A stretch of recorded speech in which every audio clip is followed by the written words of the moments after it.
Kriya Babaji Namo. Om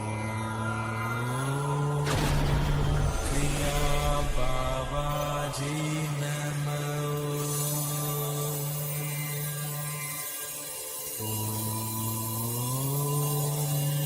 Kriya Babaji Namo.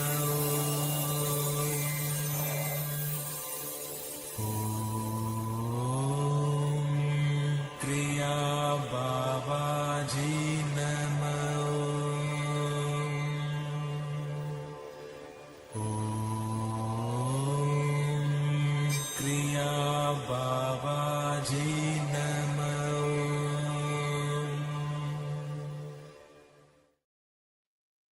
Welcome to our April 9th, 2025 live Kriya Yoga Satsang Q&A here with our member Veronica. How you doing today, Veronica? Nice I'm to great. see you. It looks like Tibor is trying to get on too, but his internet's circling around. But excited to be here for another satsang. So we'll see where the conversation takes us. So Sounds great. Yeah. Tibor, if you're having trouble with your internet, you could always join us on YouTube and put all your glorious comments in YouTube chat. Love to have you either way. Yeah. So I guess let's start this one the same way we've been starting our satsangs with Purnasudhi, complete yogic breath. So imagine a string on top of your head, pull your string up, make sure your spine's straight, shoulders back, chest expanded. Gently close your eyes. Inhale through both nostrils like a wave coming into the shore. Exhale through both nostrils like a wave going out to the ocean. One continuous breath, no breath retention. Smoothly and gently. If a thought comes into your mind, just witness it, acknowledge it, detach, and let it go. Be aware of your breath, be aware of your body.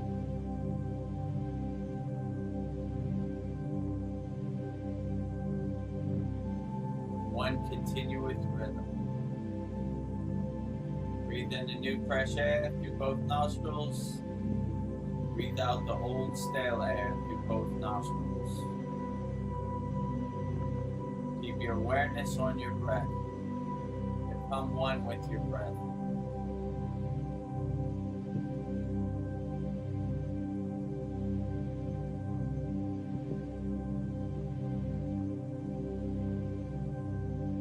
Purnasudhi is an excellent way to begin your day when you wake up, and an excellent way to end your day before you go to sleep.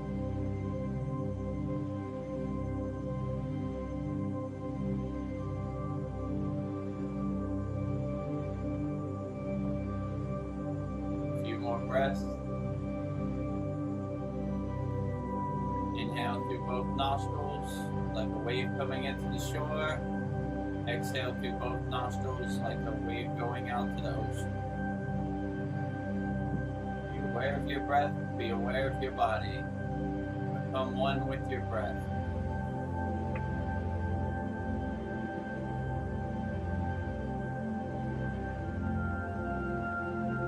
A few more breaths.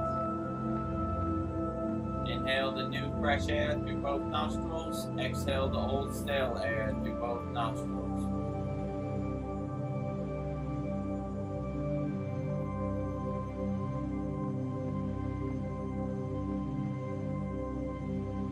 Thought comes into your mind, just witness it, acknowledge it, detach, and let it go. Slowly and gently open your eyes and come back to your surroundings. Contemplate how you feel. This concludes our practice of Purnasudhi, complete yogic breath. Now we are ready to start our 40th satsang, Vedagurudev's live Q&A Kriya Yoga Satsang. Wow, I can't believe it's been 40. Like, Yeah, it's wow, 40, big 40. So wow. anybody watching on YouTube, put your comments in the YouTube chat, or anybody who's backstage on StreamYard, we'd love to have you on stage if you're available. Like always, if you want to learn Kriya Yoga for free, go to our free kriyayogamasterclass.com. I think I forgot to put the banner in there. Yeah, I don't see the StreamYard, banner. but- I'm looking. Or if you want to go to our paid school, you can. It's kriyayogamasterclass.com. So, all right, well, let's get started. Yogi Zen and on YouTube, he says, "Let's go, Kriya! 40 episodes, yay! Yogi Zen in the house." Yogi Zen in the house. Let's go. 40 satsangs here at the Kriya Yoga School. Fingers crossed we could get Tibor. Well, Yeah, last week he was having some internet trouble, but we'd love to have you on the screen, Tibor, and ask your questions. But if it, maybe. Oh, okay. I think we do have. oh, yay! You're here. Welcome. Namaste, Tibor. Namaste.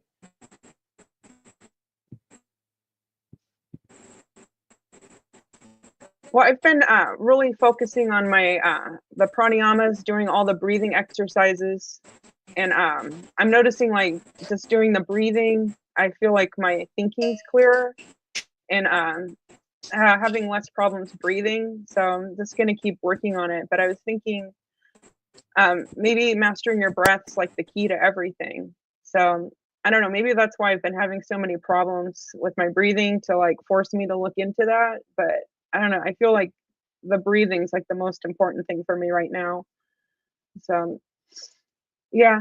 Yeah. So In Kriya Yoga, my guru always used to say your pranayama breathing is the most important thing. Like if you have a busy day and you can't do anything, make sure you do your pranayama. That he would say that is the most important thing you should do during the day. Like the secret yogic breath and collecting the prana and controlling it in your body through your breath inside you as you is the most important thing. And that would be the thing you should do the most to help get you through the day, no matter how. Never forget your pranayama. That's what he always used to say. Because I asked him, Baba, if I have a busy day, like I have to get on an airplane, I have to do a bunch of stuff, what is the one technique I should always do? And his answer was always pranayama. yeah. Like, no matter what the crazy external world, the Maya delusional world is doing out there, never forget your pranayama. Always remember to control your breath and, how can I say, absorb the prana in the atmosphere. That would definitely get you through the day and help nourish your soul with your pranayama breath. So they would always say the pranayama is the most important thing Yeah. to do. No matter what you're going through or what's happening in the external delusional world, always get your prana to nourish your soul inside you as you. Yeah, I know, like when I'm sick, I'm having allergies and I can't breathe, and I finally like everything's cleared up. It's like gold. It's like it's just like the best thing ever to be able to breathe fully. It's like worth more than money. When I can finally breathe. Yeah, I don't know. I can't. Again, like my constant coughing, I would just love to like be able to breathe. I totally agree with you on that. I'm just like, Yeah, absolutely. Like, when you're having trouble breathing, it's a difficult day. So, and as you know, in our school, we have many cleansing pranayamas and many techniques to help clear you out before you get out there in the crazy Maya delusional world. and there's a lot of pollution and there's a lot of things to stuff you up, pollen in the air and Yeah. everything. So it's good to just not retain it, just to let it go and get it out. So, we have a lot of different techniques like, naughty sooty, you know, you know. Yeah. So to get you cleared out, like get all that junk you're collecting or holding on to inside your body out of your body. So that's very important to clear yourself out, for sure. Yeah, definitely. Yeah, I'll do that one because it's so fast. That one's really good to do. Yeah, and the one where you do your fingers, it's like perfectly placed. I don't know, it's kind of hard to do it, but I'm getting better. But I love how it's like perfect space to do the breathing in and out. So I'm mastering that one. But if anybody wants to This join the Kriya Yoga this School, one, Nadi Sudhi, right? yeah, Vishnu Mudra. Thumb on your right nostril. Exhale. Inhale. Ring finger on your left nostril. Exhale. I think this one is also in our free school. So in yeah, our free school, we have free mini courses just to give you a rough framework. I think there's one meditation, there's one pranayama breathing, there's some basic asanas that anybody could do. So free kriyayogamasterclass.com. And it will take you right to the school. Join, and we have a very interactive community. We have great beginner mini courses. Who is Vedagurudev? There's who is my guru? How did I get the name Vedagurudev? Name Diksha? What are the 5 folds of Kriya Yoga? So these are questions I answer all the time, but you can go there and see the answers for yourself. And there's yeah, videos of me in the Himalayan mountains with my guru and everything. So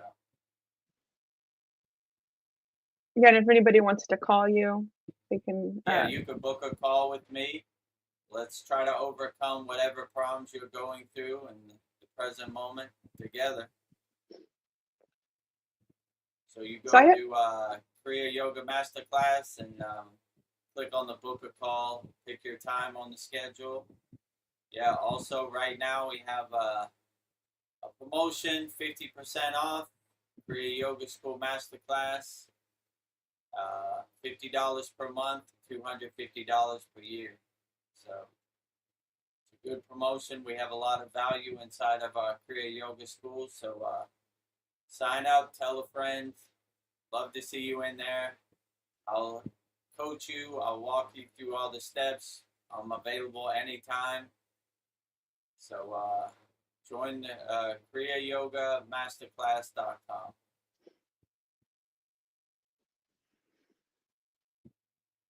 So I If you have was any thinking. questions, or you could, sorry. Oh, If go you have ahead. any questions, you could just book a call and we'll walk through it together. Yeah, I think it's totally worth it. So I don't know, as a student, there's already a lot, but you keep adding more and more things. So I think it's like well worth the investment. So it's like the gym for your soul. Yeah, So yeah. Veronica gave a good testimonial on our ad video. So that's exactly what Veronica said. It's a gym for your soul. Yeah, what is it? We say Kriya Yoga. We don't talk about Kriya Yoga, we do Kriya Yoga. So we're Right. definitely doing it. Kriya means action with awareness. So we're not telling stories about Kriya and what Kriya Yoga does. We do actually Kriya. So we're not going to tell you stories about other Kriya Yogis. We're going to try to make you the best Kriya Yoga you could be by taking action steps. And we have a step-by-step process. You go through the beginner classes, you go through the intermediate classes, you go through the advanced classes. Then they have individual classrooms, asanas, mantra japa, dhyana meditation, pranayama classrooms, mudra classrooms. So there's definitely a lot in there. And there's over 200 plus classes in our, so there's not just a few classes, there's infinite classes. I think this week we're up to class number 58. So we have, each one of our classes is over an hour to 2 hours long. So Yeah. it's a lot of information there. You can never get bored. It's always something to do in our Kriya Yoga school. So go there, kriyayogamasterclass.com. There it is. There it is. All right. So let's get into some questions. What was your question, Veronica? Oh, well, I was thinking like Jesus was considered a yogi. So I was wondering like if he was teaching his disciples Kriya Yoga, or maybe that's what he was spreading, when on his travels. Maybe it was Kriya Yoga, but with the Bible, everything got changed. I was just thinking maybe it was Kriya Yoga all along that he was sharing with his disciples. I mean, from the yogic perspective, they would say that's exactly what he was doing. But I don't know. Maybe he had a collection of teachings that he learned. He took something from over here, over there, and just Yeah. kind of put it together like Bruce Lee did in Jeet Kune Do. He took the best of everything. So maybe he had 20%, 50% yogi, 50% Zen meditation. It's a hard question to answer. Yeah, we weren't there. I was thinking maybe he was who doing his own knows? thing. Yeah, so I don't know. They would say the CDs he had, like Maha CD would be like resurrection, coming back from the dead, right? So they would say these CD powers that some yogi taught him in India. Like one of the Siddhas actually gave him an audience and taught him how to do these powers. And Wow. yes, on his travel, he cultivated. Because my guru, when he walked all through India, he had a good opportunity to practice these techniques. So if Jesus walked from the Middle East all the way to India, he had a lot of time and a lot of practice to cultivate these techniques and test them, observe them, and experience them. So, I mean, I'm a little biased because I'm a Kriya yogi, but I would say that it makes sense. The CD powers he has are like a lot of yogis have these CD powers. So he was in yoga they would say he's our yogic brother from outside India, but that doesn't mean he's less than our brother. He's still a great yogi just because he comes from a different place. So they would definitely say that he had yogic knowledge, jnana, wisdom from outside of India. But that didn't make him any less of a yogi. He still was a great yogi. Yeah, he kind of feels like he was a rebel. He was just doing it his own way. So I don't know, I respect that. So yeah. Yeah, most of these yogis, they don't like to follow the rule set. They have their own sadhana, their own ideology, their own kind of wisdom. They test it, they observe it, they experience it. So they don't really believe what other people say because other people are on different levels spiritually. They always test it for themselves and see what works for them. That's why I say in our school, the best technique is the one that works for you. We're all on different levels. We all have different bodies. So whichever one uplifts you and makes you feel the best, that is by far the best technique. So I just saw a video where it showed that the crown chakra has minor chakras around the head and it looks like a crown pattern.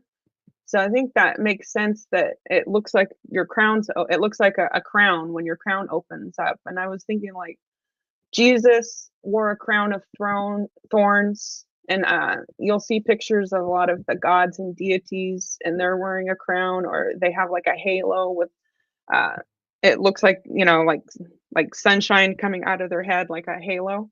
So I was thinking maybe do you know if there's like a crown pattern of chakras around our head? If I don't know if you've ever heard that before.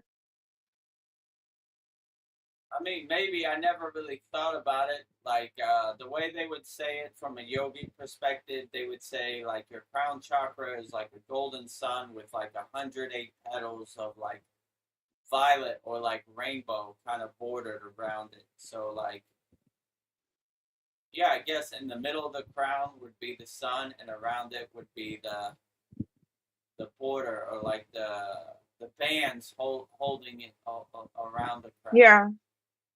So yeah, I don't know, maybe it does like kind of come out. It looks like a crown when it comes out. I've never seen it with my eyes, so I don't know. So I think maybe you've seen it, but I don't know. I just thought it was interesting.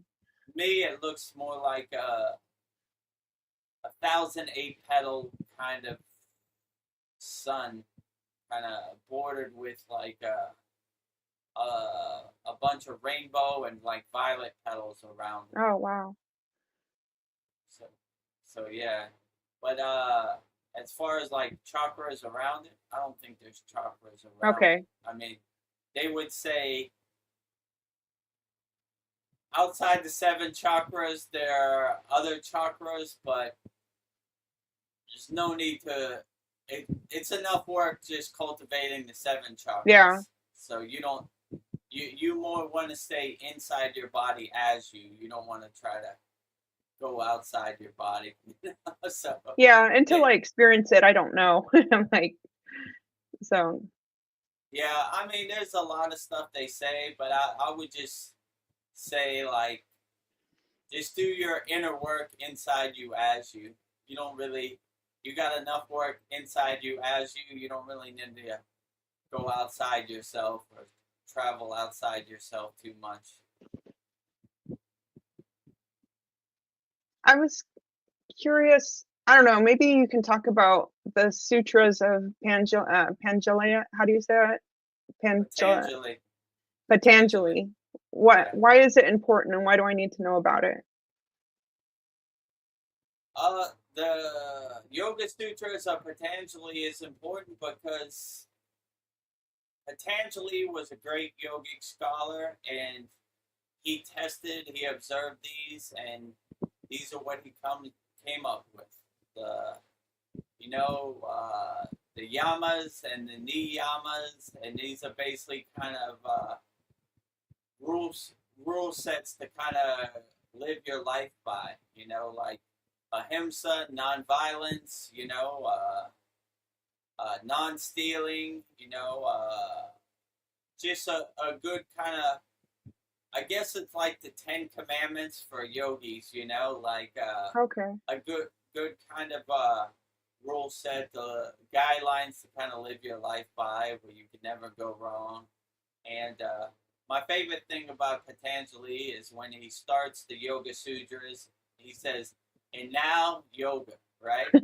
Like you've tried everything else, nothing really works. You're stuck in the same spot. So get it all out your system, and when you're ready, we will start doing yoga for real, all right? Like, I don't want you to do yoga half-heartedly. I want you to do it full-heartedly. So get everything out your system. Get all your doubts, your resistance, all your blockages out your body. And when you're ready, we'll start yoga. So once you start, on the first page of the book, it says, "And now yoga." Right? Yeah. So let's get down to the nitty gritty. Right. Let's get started. Let's start doing some work. So, yeah, Patanjali was a great Siddha. He was a great yogic scholar. So, Jai Patanjali. He really put together a great literary work with the Yoga Sutras of Patanjali. Yeah, it sounds like he was really sharing it with the world, bringing it out there. A lot of things seem hidden, so it sounds like he was like really sharing everything. So something for me Yeah, to look into. he took notes. He observed what worked and what didn't. So he really put together an excellent body of work there with the Yoga Sutras. That's probably one of my favorite yogic books.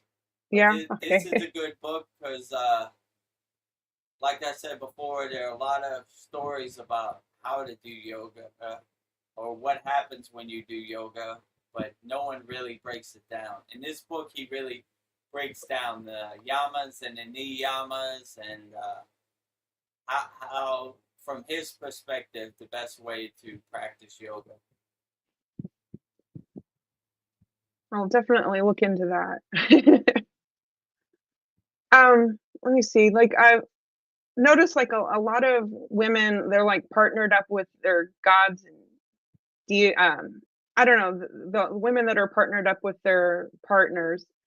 I don't know, it seems like they're propping their men up, but and I see them making a lot of sacrifices to lift them up, like Mary Magdala for Jesus and Parvati for Shiva and Mataji for Babaji, but even though she's just his sister. But I don't know. Are there any stories of men supporting women and propping up them and supporting their dreams, or is it just the women? And I don't know. Like I don't know. Or am I reading too much into it? Yeah, I mean, I would say like Shiva obviously had love for Parvati, and Brahma has love for Saraswati, and Narayana Vishnu has love for Lakshmi. So I would definitely say you can't have the Shiva without the Shakti. You know, like you need the balance, the masculine and the feminine to kind of balance yourself out. I mean, I told this story before, but my guru, all my mantras were for male deities, right? Like Shiva and Ganesha and Krishna, and he said too much masculine, not enough feminine. So then I started to realize I needed Lakshmi's mantra. I needed Saraswati's mantra. I needed Gayatri's mantra to kind of balance the energy, because too much masculine and not enough feminine, you're not in balance. You need to be in balance. So same thing with the deities, that they need a female representation or a female goddess or devi to balance them out, right? Yeah. Because if Shiva doesn't have Parvati, he's too much of a wild man. He's too much of a nomad, right? You know, so Yeah. he needs some grounding. He needs some balance in his life to, you know, center him and get him more anchored and grounded into the present moment. Yeah, I guess that's how we should like navigate our lives, like half male, half female energy. Um, yeah, like males, it's okay to be sensitive. I don't know, Yeah, embrace, yeah, and women can be strong. So embrace both sides. So that's a good lesson to learn. Yeah, can't be too yeah, much of one definitely. thing. You should definitely try to balance both sides, you know. Yeah, Don't be too manly. Have a little feminine sensitivity inside yeah, you as you, right? Some yeah, love so- and some divine mother love and some divine compassion also, you know. That would be yeah, important to balance yourself out. yeah. I guess you don't want to be too lopsided. um, I don't like when I get into like when I'm painting, I get into this flow state and I'm feeling guided creatively. Is that like a version of enlightenment too? Yeah, I would say so. Like once you get into like they would say like a flow state, you things just naturally kind of happen for you. You don't have to force it. There's no real struggle. It's kind of effortlessly. You're like going with the flow. You know, going with the river that's carrying you down the stream of consciousness. So like that's the way I like to look at it. Like I don't like to fight it or question it. I just go with the flow. Sometimes I'm saying mantra, and then another mantra will come out, and I just go with that mantra. So whatever direction the stream of inspiration or the stream of consciousness wants to take you, then just don't fight it. Just go with it, and Yeah. you won't be sorry. How do I know if I'm spiritually gifted? I don't know, or maybe we all are. In yoga, they would say there's two type of people. There's the realized and the non-realized people. So just being aware that you're spiritually gifted, you're 80% of the way home because most people aren't aware. They have all these walls and blockages and resistance up where kind of it's like the veil over their soul. It stops them from being realized. And in Kriya Yoga, probably the highest goal is self-realization. Yogananda's place is called Self-Realization Fellowship. That was the ultimate goal that they were always trying to reach.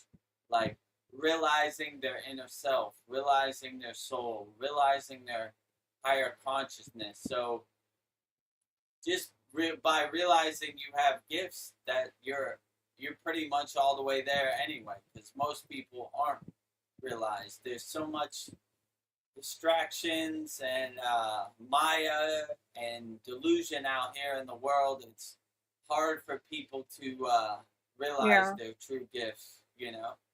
But once you become realized and you understand your gifts, then you're pretty much all the way home. Most people like other people to tell them what they should do and how they should live their life. But once you realize what makes you happy and gives you happiness inside you as you, then no one can tell you who you're not. A lot of people outside you try to project how you should live your life, but you should project how you want to live your life. You should don't let no one else's projection become your projections. That's what I'm trying to say. Yeah. Always live your life the way you makes you happy. And what other people think, it really doesn't matter. It only matters what uplifts you and gets you through the day and brings you happiness inside you. So a lot of people would try to control you and say, you should do this and you should get this job and you should do that, you know, and it makes no sense to them. It sounds crazy to them that you would go to the Himalayan mountains and sleep in the cold cave, but that cold cave is really warm and comforting and it's the best house ever, right? So a lot of people are stuck in the mindset that your car defines you, your bank account defines you, your house defines you, and really when you throw all that away, you realize none of that defines your soul.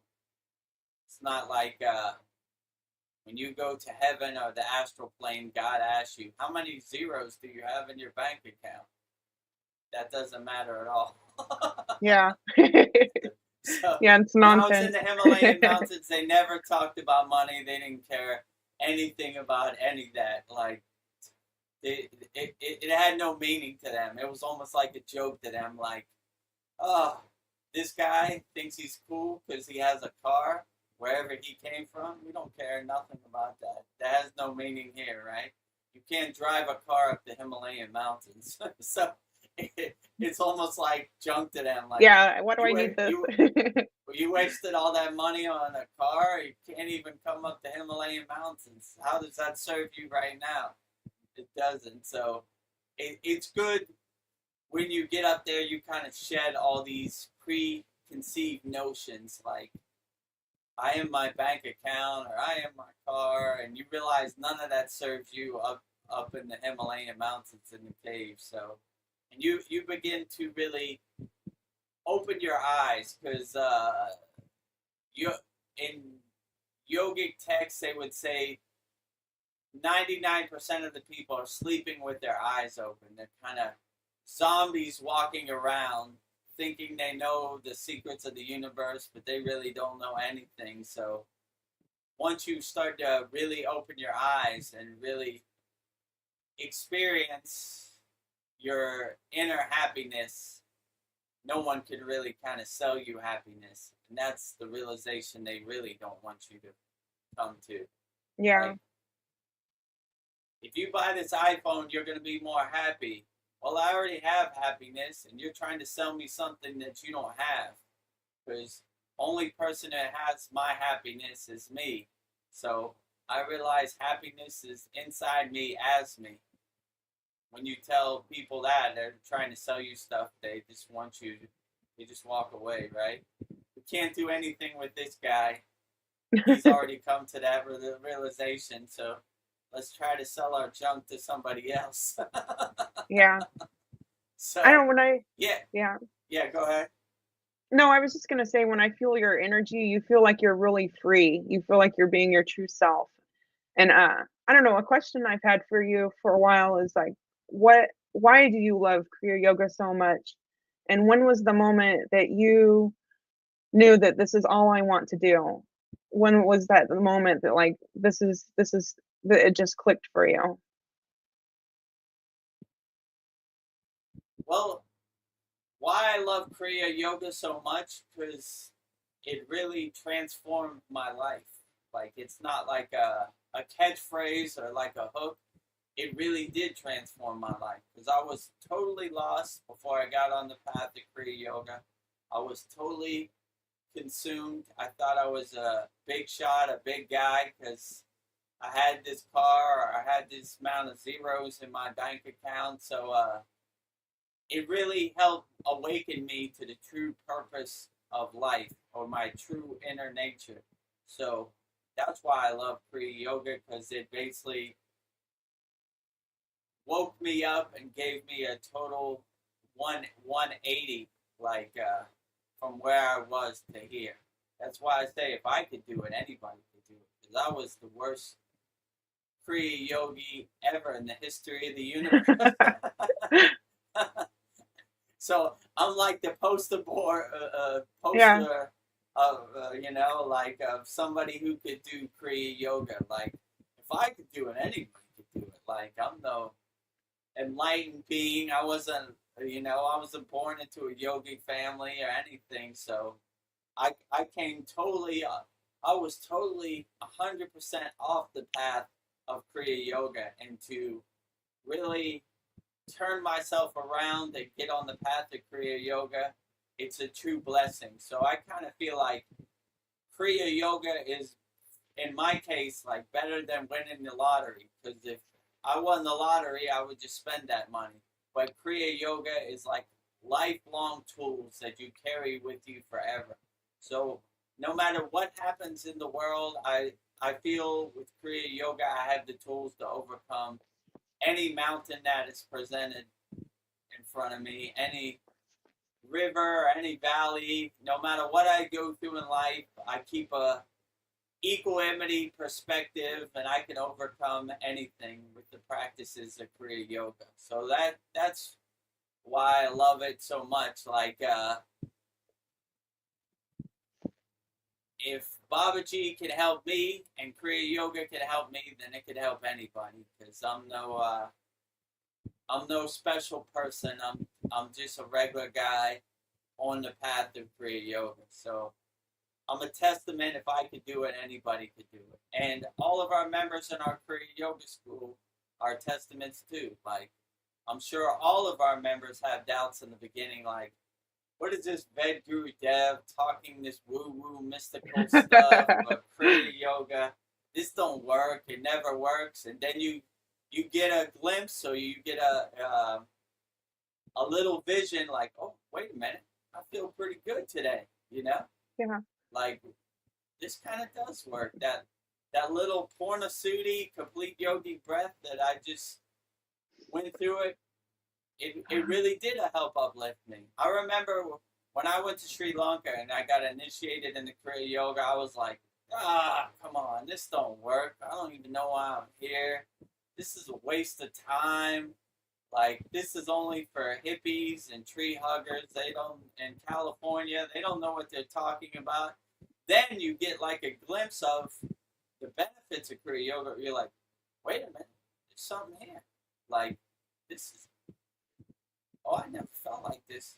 This is different, you know? Like, so, like you said, it's like a gym for your soul. Like, when you start practicing, even me, in the beginning, I didn't even practice wholeheartedly. I just wanted to get out of Sri Lanka and go back to my ego life, you know? So, but then when I went through the practice and I was like, wait a minute, there's something here. This is different. Like, this isn't like exercise. This is really uplifting my soul. And it's like, soulfully freeing your soul, which is a beautiful thing also, right? Like, your soul is kind of trapped in this flesh kind of cage, right? That of your body, and you're letting it shine. You're bringing it to the forefront when it's been so much to the background, and letting it just come out and shine, which is a very beautiful thing. So it's almost like a breath of fresh air, like, finally, this dummy gets it, you know? Let me breathe, you know? Let me shine. So you're bringing your ego kind of baggage to the background and your soul to the forefront, and letting it kind of shine and blossom. So that was a beautiful thing for me. So that's why I love Kriya Yoga so much. It gave me the self-realization and the self-awareness to really let my soul kind of shine, you know? Yeah, what I think. What was the second part of your question? What was there a moment that you were like, you know, I feel really good. This is Kriya. I don't know if there's like some moment like, this is what I want to do with the rest of my life. There isn't anything else I want to do but Kriya Yoga. I mean, I would say the biggest moment was when Babaji hit me with his lightning bolt in Sri Lanka. That really kind of jump-started my car, if you know what I'm saying. Like, my battery was dead, and it kind of jumped me, you know, like, all right, I'm tired of waiting. Let's get to work right now. Yeah. Like, that's why I like Patanjali's Yoga Sutras. And now yoga, right? All right, you experienced And all now this yoga. other junk, DJing all around the world and whatever.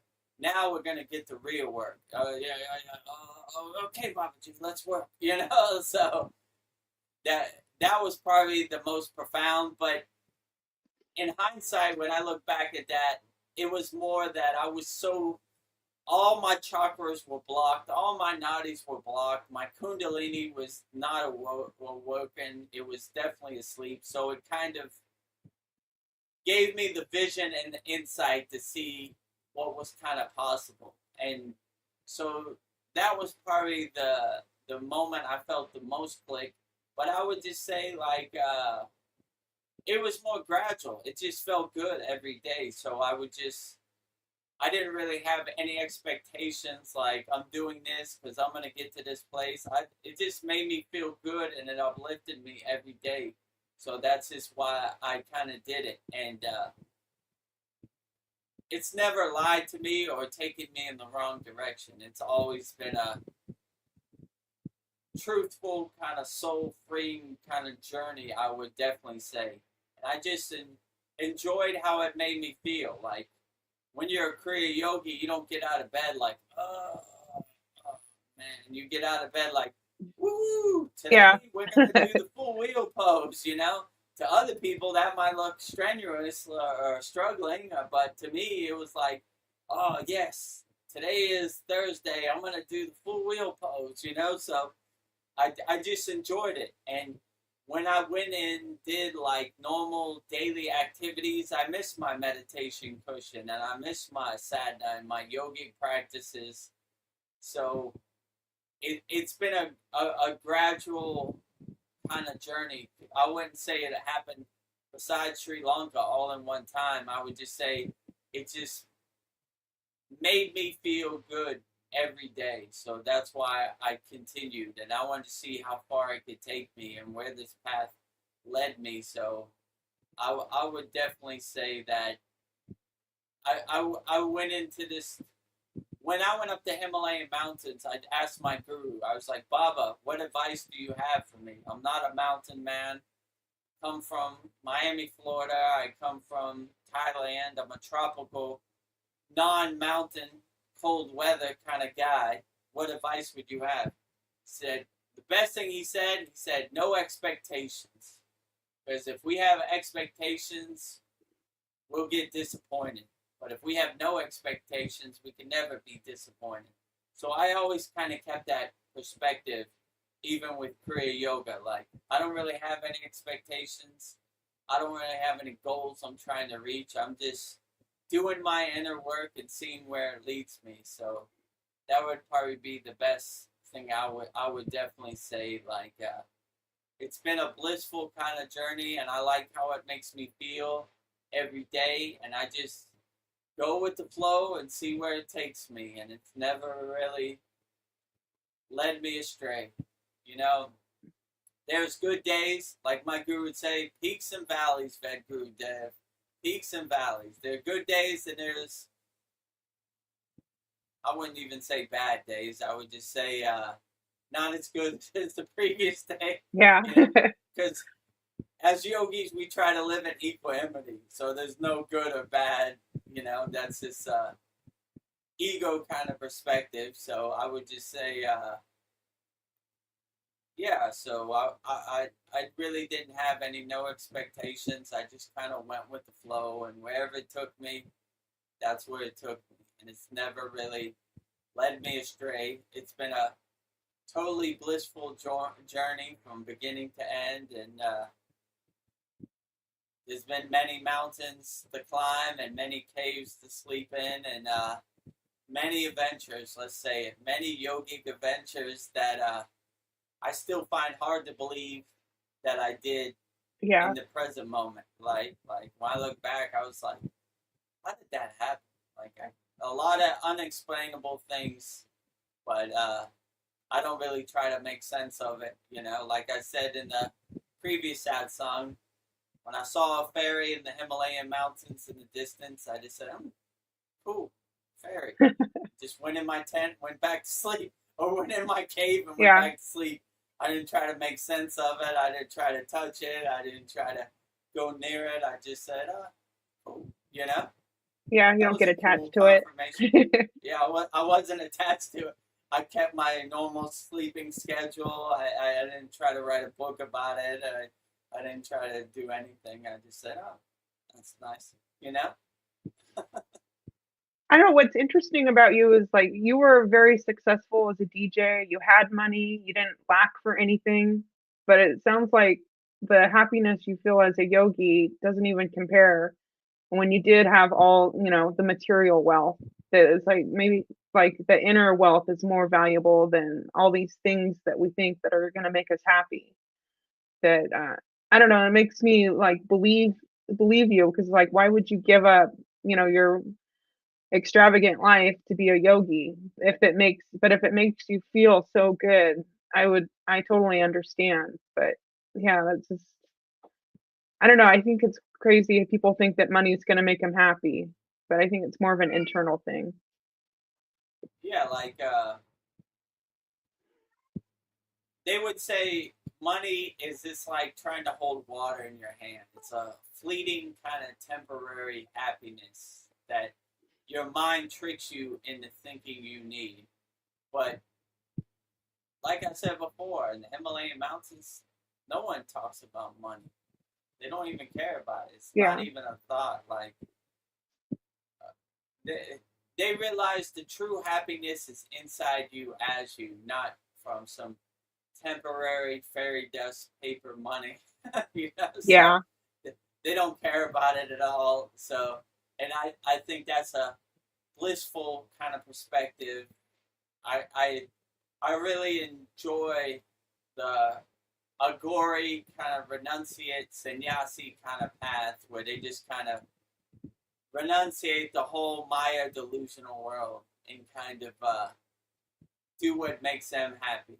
So yeah, I was a lot happier in my Himalayan cave than I am in the modern delusional Maya world. Let's say it like that. So I still miss my cave. Yeah.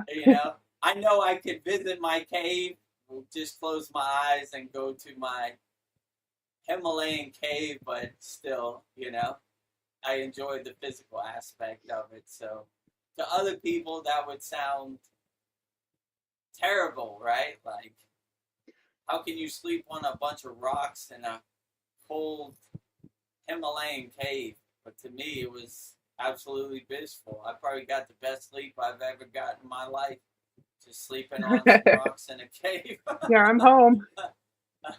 Yeah, I felt like home. So it was a great experience. So I mean, yeah, you have a different perspective of you realize that the happiness they're trying to sell you is only a temporary, fleeting kind of happiness.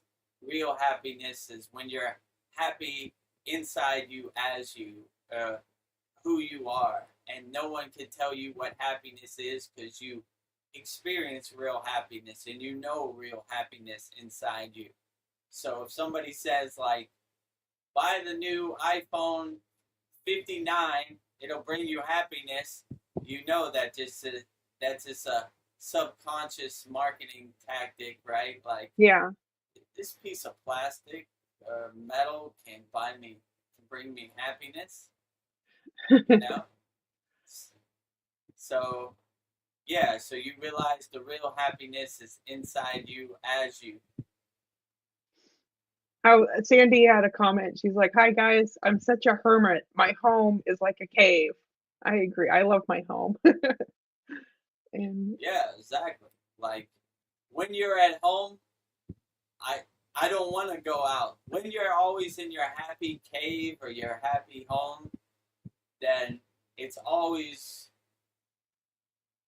you don't want to ever leave unless you have to. So when I go out into the Maya delusional world and I leave my meditation cushion or my happy place, my home, I'm like, I know I gotta go out there and I gotta buy some food or go do something, but I don't really want to.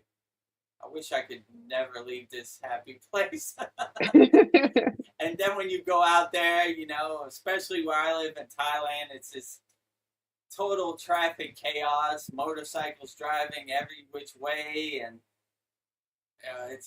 it's crazy out there. So I'm like, like I said, when I was in the Himalayan mountains, Vedagurudev, you gotta be in the world, but not of the world. You can't stay here no more. I was like, oh, Baba, please, let me stay here with you.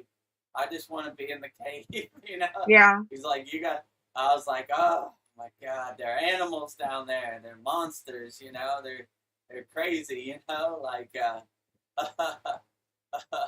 Yeah, it's crazy how there's, other people's energy can affect us so much. Like, yeah, so I mean, even though I have the tools and I have the shield up and the mantras to protect me from the outside world, it still is. Oh boy, I wish I didn't have to do this right now, but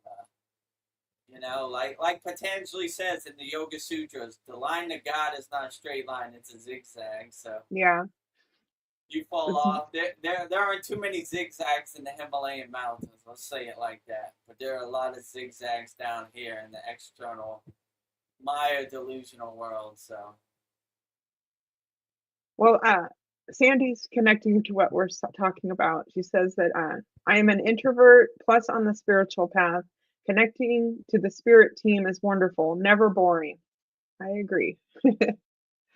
yeah, like Paul asked me in one of the other satsang, or maybe it was like maybe it was you who asked me like, do you ever get lonely, or do you what did you do in the Himalayan mountains? It sounds Yeah, I boring. asked you that. I was like, there's never a dull moment. Sun comes up, you get to work, you do your sadhana, you have a full schedule of sadhana the whole day, and the sun goes down and you go to sleep. There's no electricity up there, so sun comes up, you have the sun to light your day, you praise the sun, sing the Science the Sun worship song to the sun, and then when the sun goes down, you praise the moon, Chandra, and and you look at the beautiful stars in the sky. The light show is so awe-inspiring in the Himalayan mountains, you can't even believe it, right? So you have a full schedule of. I think the Maya delusional world is boring. The Himalayan mountains is full of activity and adventures. Yeah. Oh, Sandy, you are very lucky. She says that my partner, who I live with, is also on the path, so I'm rarely lonely. Mine is Yeah, if not. you have a partner that uplifts you, and you uplift each other soulfully, collectively every day, that's a beautiful thing. I would have to say my partner is not either. But that's why we're here. But that is how can I say, my karma I have to get through also. But you become to the realization, if you have a partner that uplifts you, that is a beautiful thing.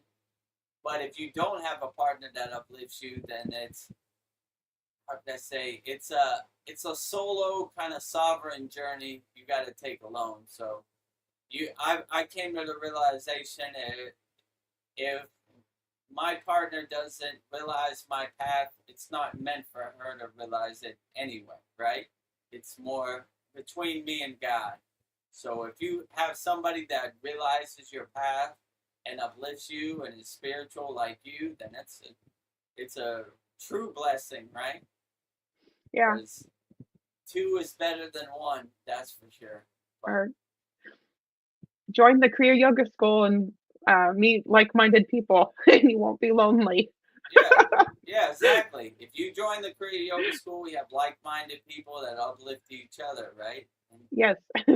who understand your journey, because they're on the same journey, so they uplift you also. So yeah, that's why I like our community. We have a real community where we all uplift each other. We all answer each other's questions. We understand because we're on the same path as them. So Sandy has a couple comments.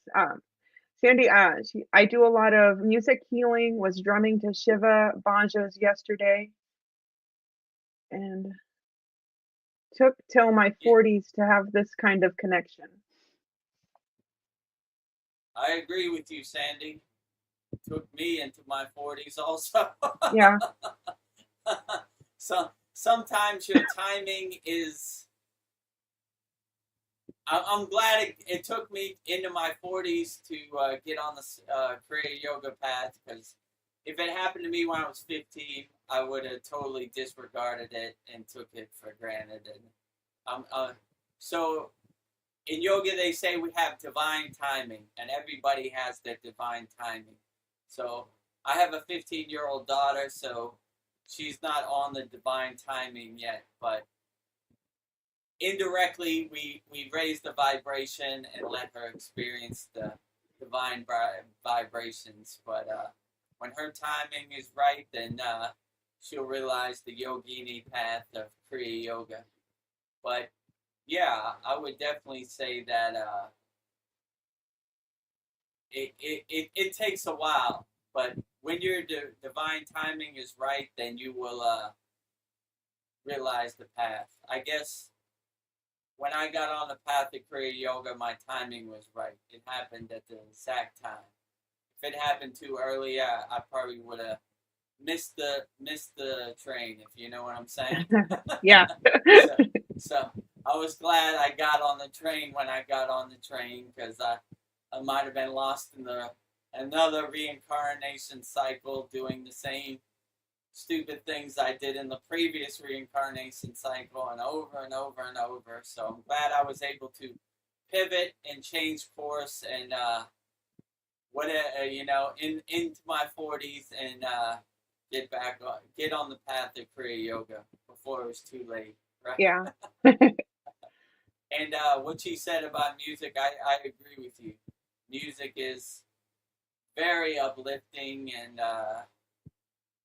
like when I hear people singing mantra japa, it just speaks to my soul and uplifts my soul. So I agree with you.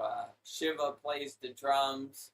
All of these deities, you're always seeing them dancing and enjoying musical expressions, and even the mantras, the bijas, the sound syllables in the mantras have a certain vibration that speak to your chakras or speak to your soul. So these are always, music is a truly beautiful thing. And, I would agree, like, before I got on the path of Kriya Yoga, the thing that really inspired me was music. Like, Yeah. my whole life was music. So I don't know why I was so drawn to that, but it just spoke to me and it uplifted me. No matter what you're going through in your daily life or what kind of chaos is going on out there in the world, music really uplifts you and helps get you through the day, and it brings a smile on your soul. So I'll always try to enjoy music. It's a beautiful expression of your soul, I would definitely say. Yeah. Universal language we can all relate to. Yeah, absolutely. Sandy says she is grateful and grateful to you guys. Thank you, Sandy. I'm grateful to you also, Sandy. She also says, I joined the school again after being signed up for 2 months last year and only attended once. But we'll try to make it this time. I hope you do, Sandy. Yay. Okay, great. Well, if you need any help, Sandy, by all means, I'm available at all times. Reach out to me. Whatever questions you have, I'm an open book. You can ask me any questions, and we'll walk this journey together, Sandy. And last year we were trying to iron out a lot of the kinks, but I think we got a pretty good system now. So all the classes are more lined up like 1, 2, 3, 4, 5, right? Start here, beginner course, go to the beginner mini course, then go to the beginner courses. Once you graduate from that, go to intermediate courses, and every Saturday we have a great live class where you could ask any question about any techniques, and all of our members are there, and we all uplift each other. So we have a new motto in 2025: no yogi or yogini left behind. So last year we were just trying to figure out. We were feeling our way around in the dark. This year we're more fine-tuned and more structured and more step by step. So join the Kriya Yoga School again, and let's get to work. Thank you, Sandy. Yeah.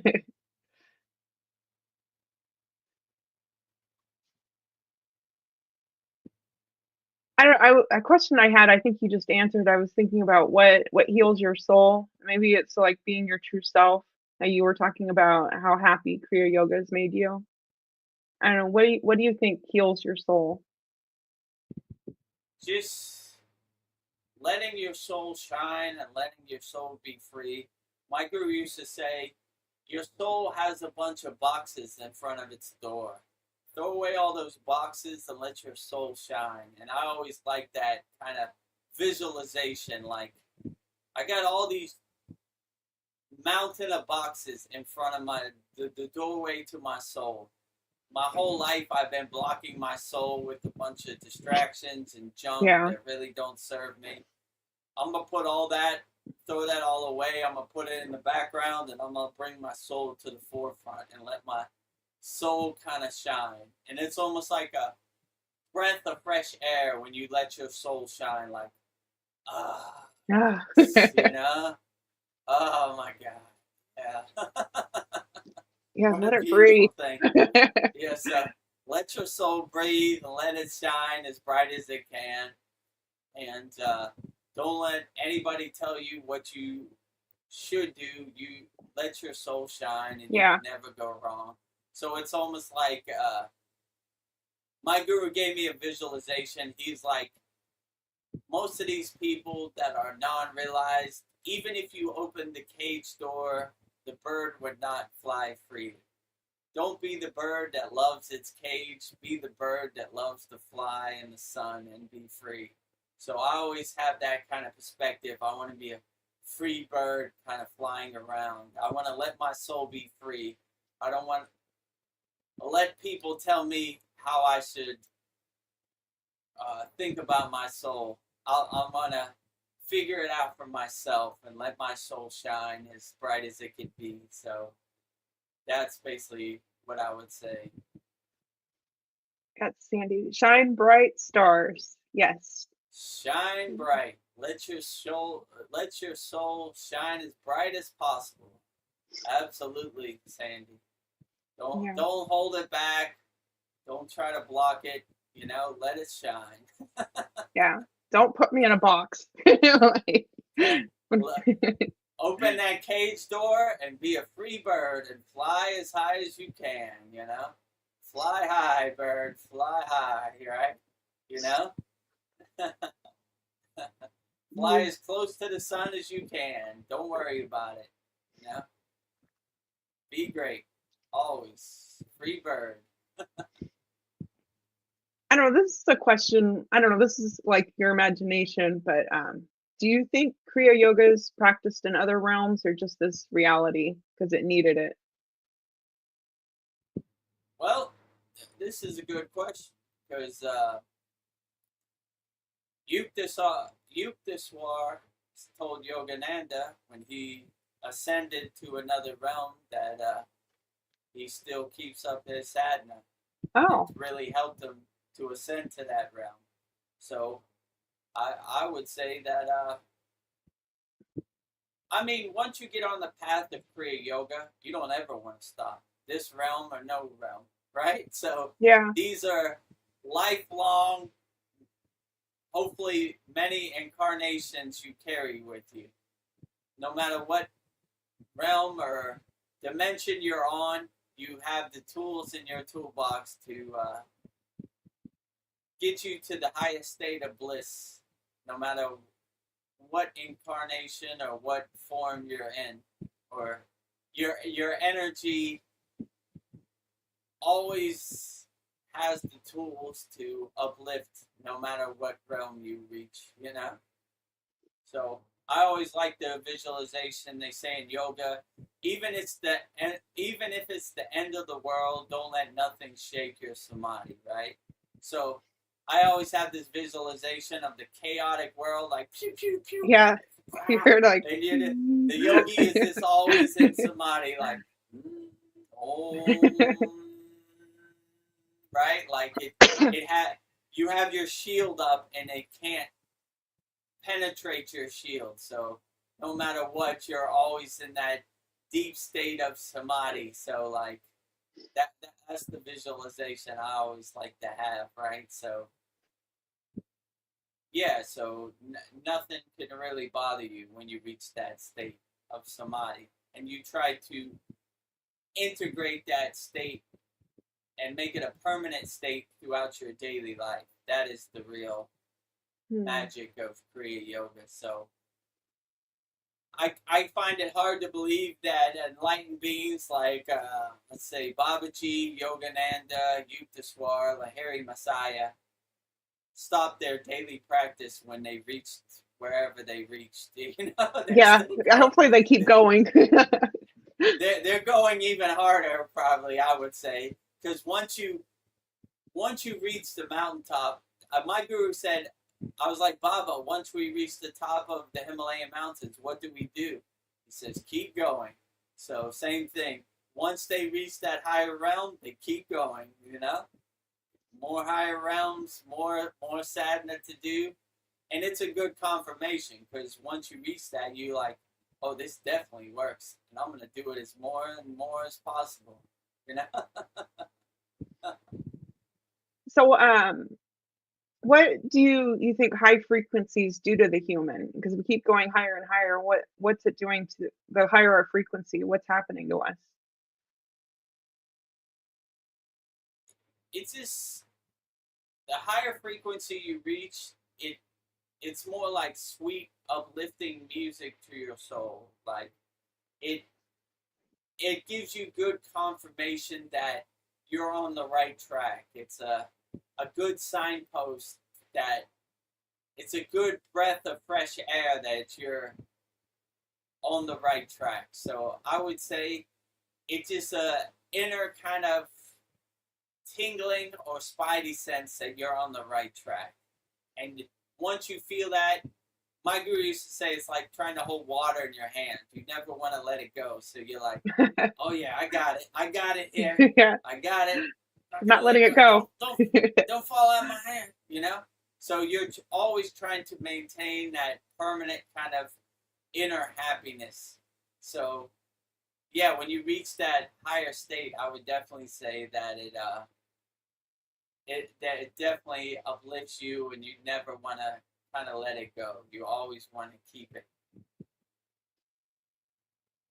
I don't know. We're talking about frequencies. Do you think soulmates, they vibrate on the same frequency, and that's how you'd recognize your soulmate? That they're both people are vibrating on the same frequency? Yeah, I would say so. Like Sandy said, if you have a soulmate that's on the spiritual path like you, it's not one fire, it's two fires. It's a super fire. So it helps uplift the frequency of everybody, right? So even if you're not having the best day, if somebody has that higher frequency, it uplifts you also, right?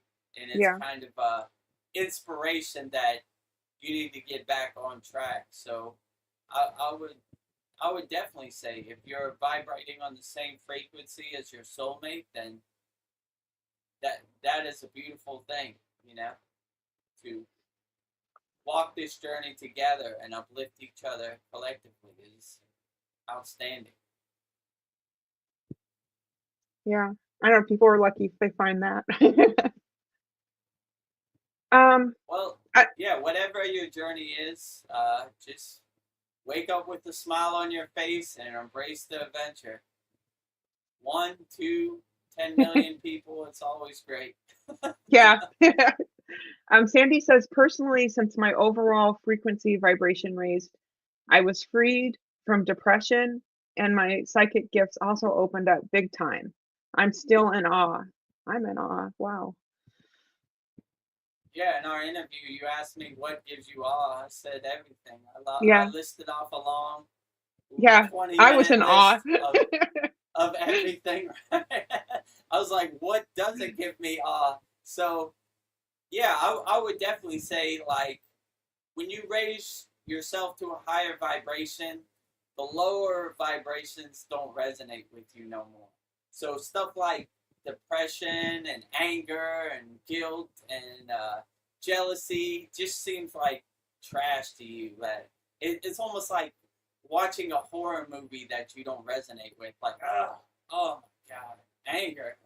Who Yeah. does that? You know? That doesn't serve me on a higher vibration. It's like gross to you, you know, like yuck, you know, like or you know, guilt or depression. So it really, like Sandy says, it really breaks you out of the depression cycle. Like, why am I holding on to this? This doesn't serve me. Like, what am I depressed about? The sun came out today. Yeah. Nature is beautiful. Everything is outstanding. Why am I holding on to this rock that doesn't serve me?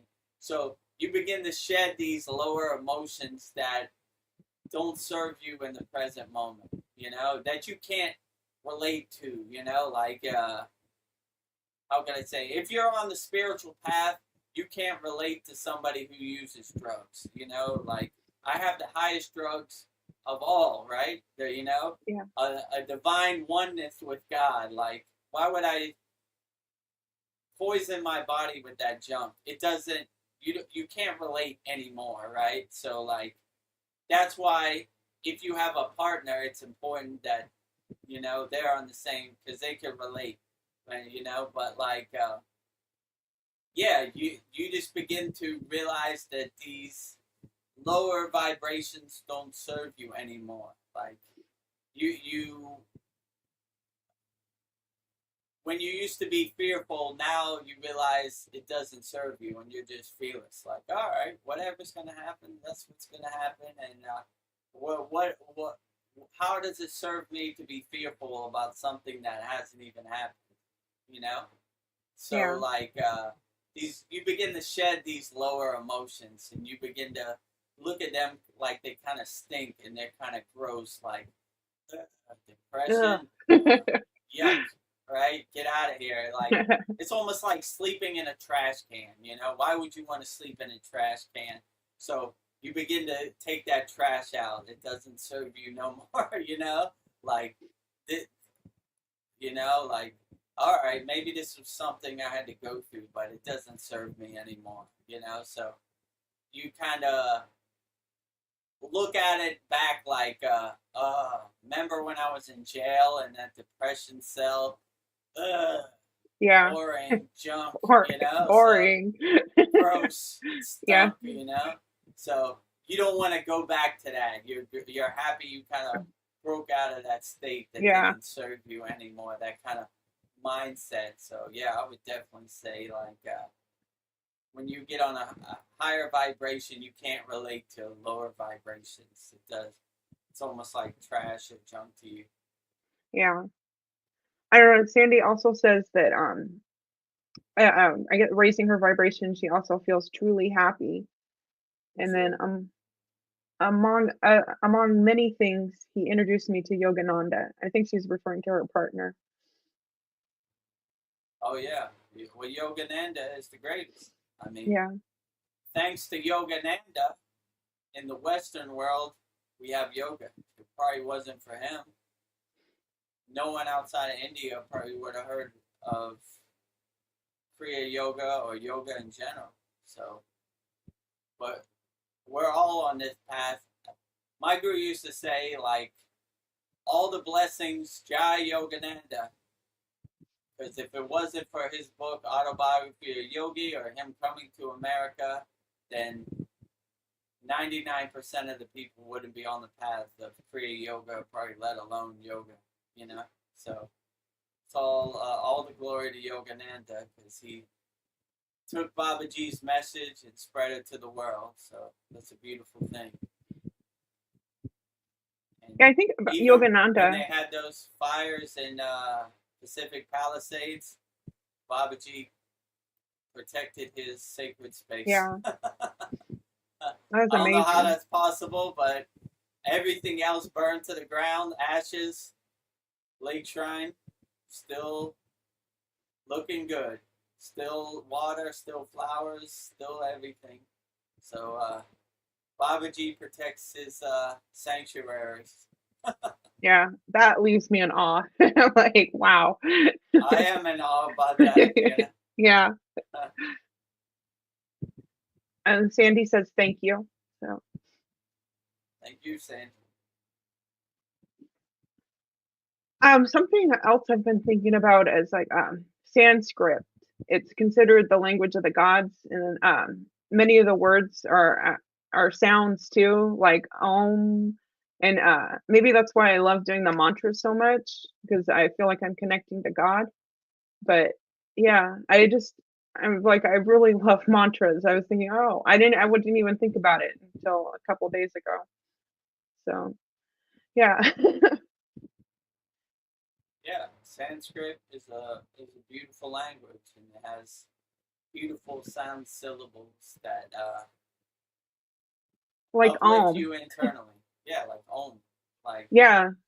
the most simple thing is probably the most powerful thing. Like, the primordial sound of the universe, Om, right? Like, that's why all the mantras start with Om, because it's basically like, opening the doorway to the cosmos, right? Like that, just those two letters is really uplifting. So if you could just do Om, I mean, that would definitely get you through the day for sure. Could you pronounce Om for us just to see how it's supposed to sound? Would you mind? So like, Because I hear like some people do it with an A or an O. yeah. So even like Om is still pronounced Om, right? So you wouldn't pronounce it different. It would still be like Om.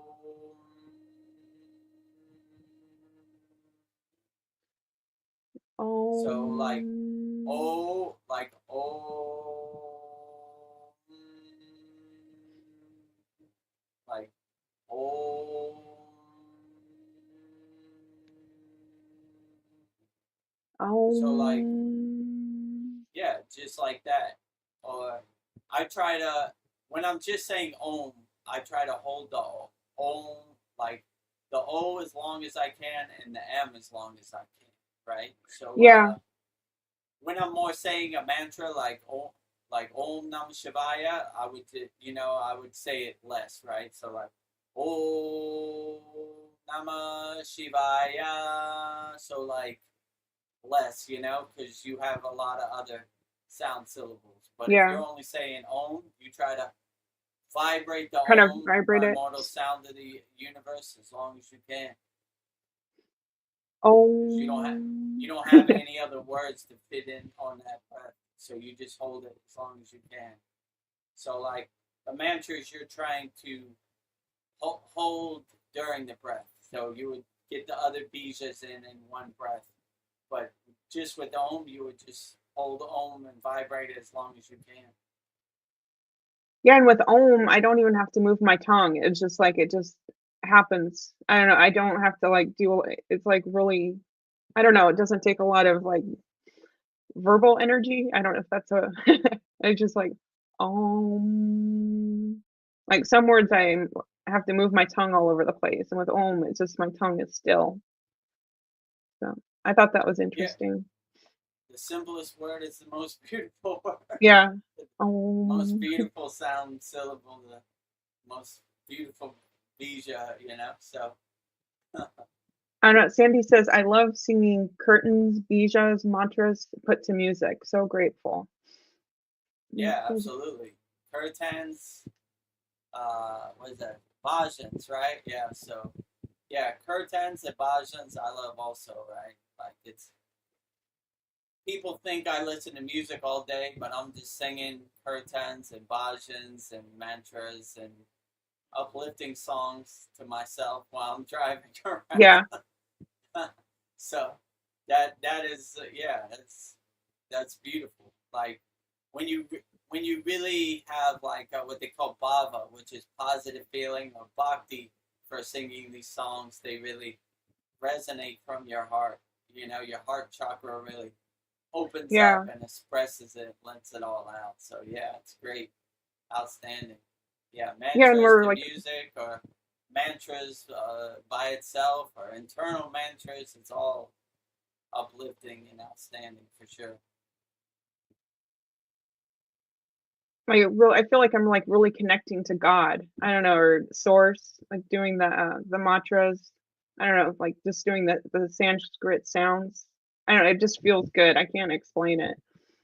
So Yeah, absolutely.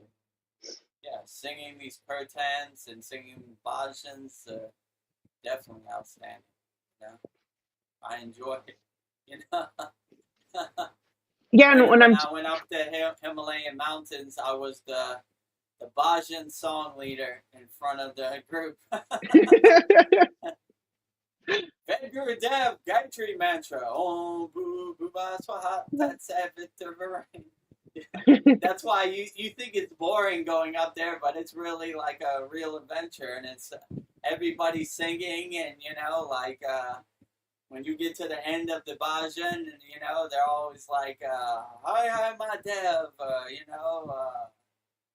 Om Namah Shivaya, Om Namo Narayana Namaha, so it's almost like a true celebration singing these songs. So the cold, or the wind, or the rocks really don't matter when you're embraced in the middle of singing kirtans and bhajans and around Yeah. the yagna we sing all these songs. So yeah, beautiful thing.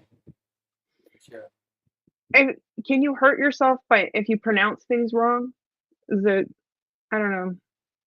No, I wouldn't say so. I mean, this was my problem. I don't have the rolling of the R's like real Indian, Hindu, Himalayan people, So, but if you say it from your heart and you say it with bhava, which is like pure feeling, or bhakti, which is devotion, that's the most important thing. It doesn't. It's more important than saying the sound syllable. So I can't see yourself hurting yourself by giving love to God or singing from your heart to God. That it would be impossible to hurt yourself, right? I don't know. Saturday's class, one of the mantras, I knew I did it wrong, and you didn't say anything, but we looked at the video, and you were like just looking at me. I don't know. And instead of saying, I kept saying Jai Deva. I forgot the guru in the middle, but it's like when I'm doing it. Deva, yeah. Yeah, I knew something was wrong, but I couldn't stop myself. I was just like on that. I was like a rock going down a hill. I couldn't stop myself, but internally I knew it was wrong. And then I looked at the video, and you were just looking at me like you just couldn't. I don't know. I just It's couldn't be okay. stopped. We don't have no judgment at our school. Sometimes when you get in the flow, you just gotta let it go, Yeah. come out how it comes out. I mean, there've been many times where I'm sure I haven't said a mantra, or I said a different mantra than I was trying to say, and Yeah. it just happens that way, and you can't really get self-conscious about it. You just go with the flow. All right, well, Jai Deva is just as good as Jai Guru Deva, So, I mean, Jai Deva is basically saying victory to God. So, Yeah, when I heard it, I was like, well, that's beautiful too, So, really, I thought you wanted to correct me, but I don't know. I just couldn't be stopped. Yeah, so Okay, it's okay. I enjoy it both ways, right? No judgment in our Kriya Yoga school, I mean, there's really no right or wrong way to say any of these mantras. Like, if you start going with those expectations, it kind of messes up the flow of the mantra anyway.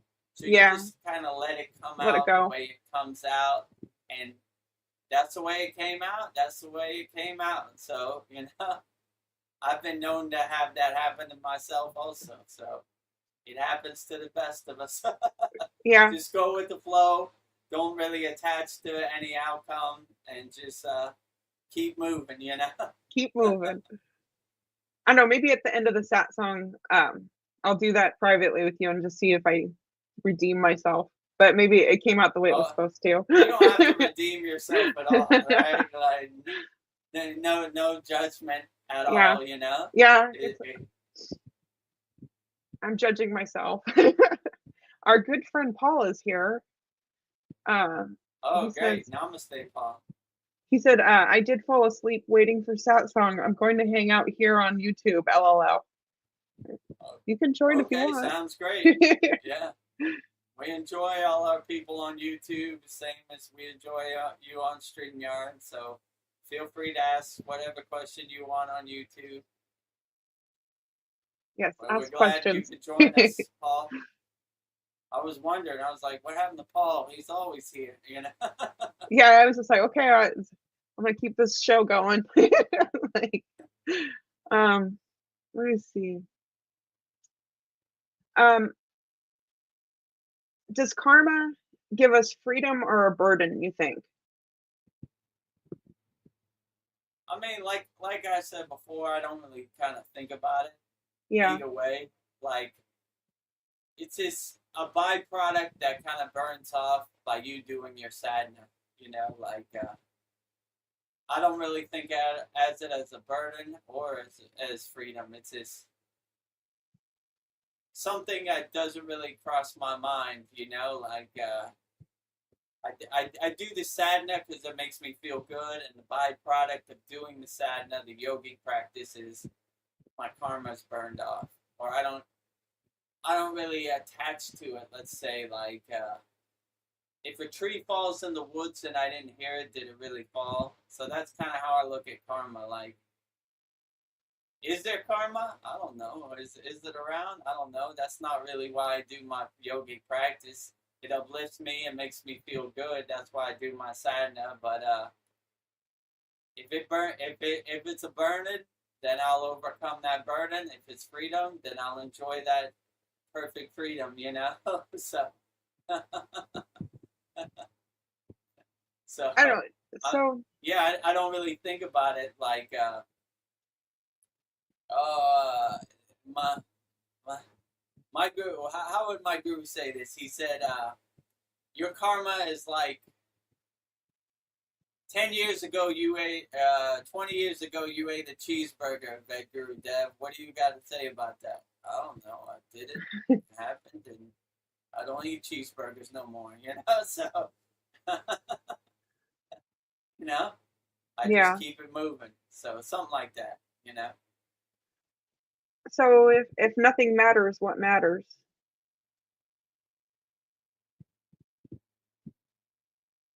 What matters?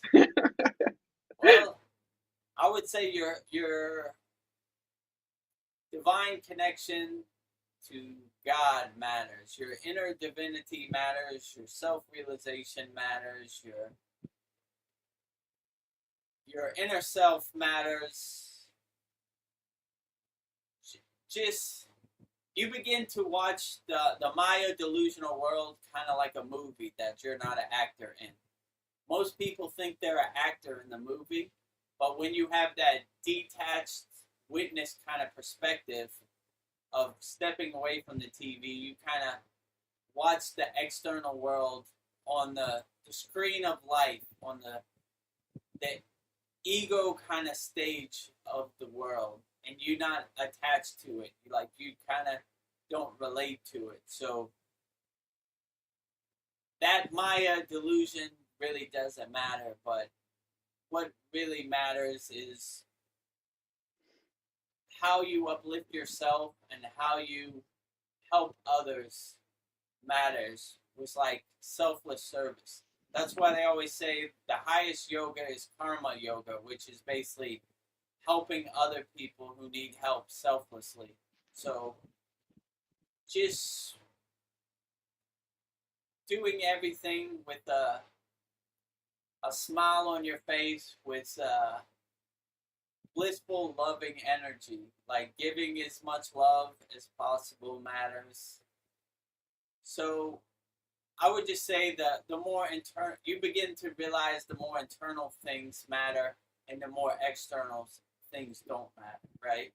And you begin to realize you control what you can control, which is your inner self. You are the king of your inner castle, and what happens externally really doesn't matter because you can't control any outcome of how it happens. So you just kind of witness it, get your popcorn on the stage of life, and eat your popcorn and say, interesting, you know? Like, and not really get attached to any kind of outcome. So I would say more what happens inside you as you matters, and what happens outside you matters less. So when COVID happened, I asked my guru, like, Baba, what should I do now? He gave me good advice. He says, if you can't go outside, go inside. So I always kind of keep that perspective, like, the inner work is what really matters. The external work is like, whatever. Like being an actor in a movie that really doesn't have no meaning. So I would say your inner work matters. Your external work doesn't really matter. Yeah, I think, I don't know, I'll bring as much love as I can to the world and how much value I'm bringing to other people's lives. Yeah, and internal, I am happiest when I'm like with it. I don't need other people to make me happy. I can make myself happy. And yeah, I think that's when I'm my happiest. Like, Yeah, no definitely. expectations. And when you have that perspective, how can you ever go wrong? Yeah. Yeah, and it seems like when you die, people just remember how you treated them. They don't remember like how much money you made or how successful, like what impact you had on them, what mark you left on people. Maybe that's what matters. How you made Yeah, people feel. yeah, it's exactly like I highly, I highly think it's unlikely if you go to, let's say, heaven, and God's like, "Come on in. You had a nice BMW." Yeah. I don't think that's how it works in my Nothing else will perspective. do. Or how much money did you have in your bank account? Yeah. All right, you qualify. Come on in. I Yeah. don't think We that's can't how it take any of works at those things all, with us. right? Like all these yogis who were renunciates who had nothing, they'd be left out in the cold, right? I think they're first in line. So take a perspective from them of what really matters and what really doesn't matter. Like I said before, when I went to the Himalayan mountains, they never talked about money. So Yeah. it just shows you what really was important to them. Yeah. I don't know. Everybody thinks money will make them happy. I think yeah, it'll make things easier and fun for a while. um, let's see. What element of my experience cannot be removed from me? If that's a question. Let's see. Whatever your soul does can never be removed from you. Your higher self, your higher consciousness, however you want to define it. These are Yeah. experiences that never leave you. And probably on some state, your soul from different reincarnations has some subtle memory of of what it experienced before, some kind of dormant kind of memory. So I would say what your soul does always stays with you. It never kind of goes away, right? So that's why in Kriya Yoga, we're always trying to let our soul shine and uplift our soul and kind of let it express itself, My guru said, for most of your life, you've collected all this junk blocking your soul. You throw it all away and go back to zero and let your soul shine. So it's always a high emphasis on letting your soul and your higher self or your inner self shine as much as possible. That is like the most beautiful blessing of all, right? So you would always want to let your soul has been asleep for a long time, and it's just good to give it the breath of fresh air and let it breathe and come to the forefront, I would say. So that would be what would matter the most. Yeah. My Let your soul soul is shine. all. Yeah. I always take my soul with me. Yeah, it's always with you, and it's for such a beautiful thing like your soul. It's kind of crude to put words to it, almost. Yeah. Like it's it's this beautiful symphony expressing itself every day, and when you throw away all those boxes that are blocking your soul, all those distractions, it's almost like a beautiful breath of fresh air. Like finally I can shine. Yeah. Yeah. Like What'd you do to me my whole life? Let me breathe. So, yeah, I would say your soul, no matter what physical incarnation or whatever energetic realm or dimension you're on, your soul always carries with you, no matter what. But in some energetic spark or form, it always carries with you. Yeah, our soul is the most important thing. And then people sell their souls all the time. It's terrible. Don't sell your soul, no matter what, right? Yeah, Your money's no good over here, right? So anything someone asks you to do that hurts your soul, just get away from them. yeah, Your money's no good over here. I mean, it's difficult if you're in a financial situation, yeah, but yeah. It takes courage when you're like, yeah, you're hard up. right, when you're hard up, it definitely takes some courage, but you'll thank yourself later, right? I'm glad I didn't do that for some fairy dust paper money, My soul upliftment is way more important than a couple Yeah. dollars in my pocket. So Our good that's why I friend always say, Mariana. like, what? Oh, I was just gonna say our friend Mariana is here. She says hi, beautiful people. Hello, Mariana. Good to have you. Namaste. Sorry for interrupting your thought. Go on. No, it's okay. My stream of consciousness is I'm finished. sorry. I was gonna say also, Mariana, that mantra that you asked for to uplift yourself if there's demonic spirits around. It was in the last class. I think it was the 57th class. It's in the PDF notes. So I hope Agastya destroyed all your demons and ate all your demons and cleared out your house of negative spirits or wherever it was. I've been doing that mantra. It's becoming my favorite. I really like. Right? Yeah, yeah, No negative energies have a chance when you yeah. have And Agastya protecting you. yeah, the picture you showed of Agastya, he's a big burly guy. I was like, yeah, he could eat some things. like, yeah, he's Let me see. Yeah.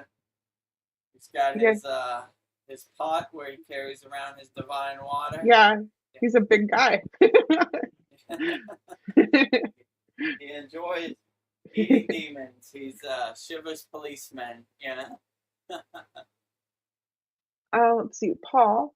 He says he just finished watching a new series on Amazon called House of David about David and Goliath. It's hard to find anything watchable, but this is a good one, and it fits in with the book I'm reading. Sounds like a good House movie. of David and Goliath. Okay, when I get a chance, maybe I'll check it out on Amazon. I don't know. It is hard to find something good to watch. Everything's like, I don't know, like violent or TV in years. I yeah. don't remember the last time I turned on my TV. Yeah. I don't even remember the last movie I watched or series I watched. Pretty busy at the Kriya Yoga School. Yeah. Yeah, I don't even watch the news, and I keep hearing all these terrible things Trump's doing with tariffs and the money situation, and like I have no idea what's going on. Yeah. I mean, if it doesn't affect you in the present moment, yeah. It's just a bunch of ghost stories. Mariana says no demons in my house, but seems like on some people I interact with, they are charged with negative polarity. So thank you very much for the mantra. I will say it all the time. Yeah, no problem. My pleasure, Mariana. Yeah, so I mean, other people, if they're carrying negative energy, it's more of their problem, not your problem.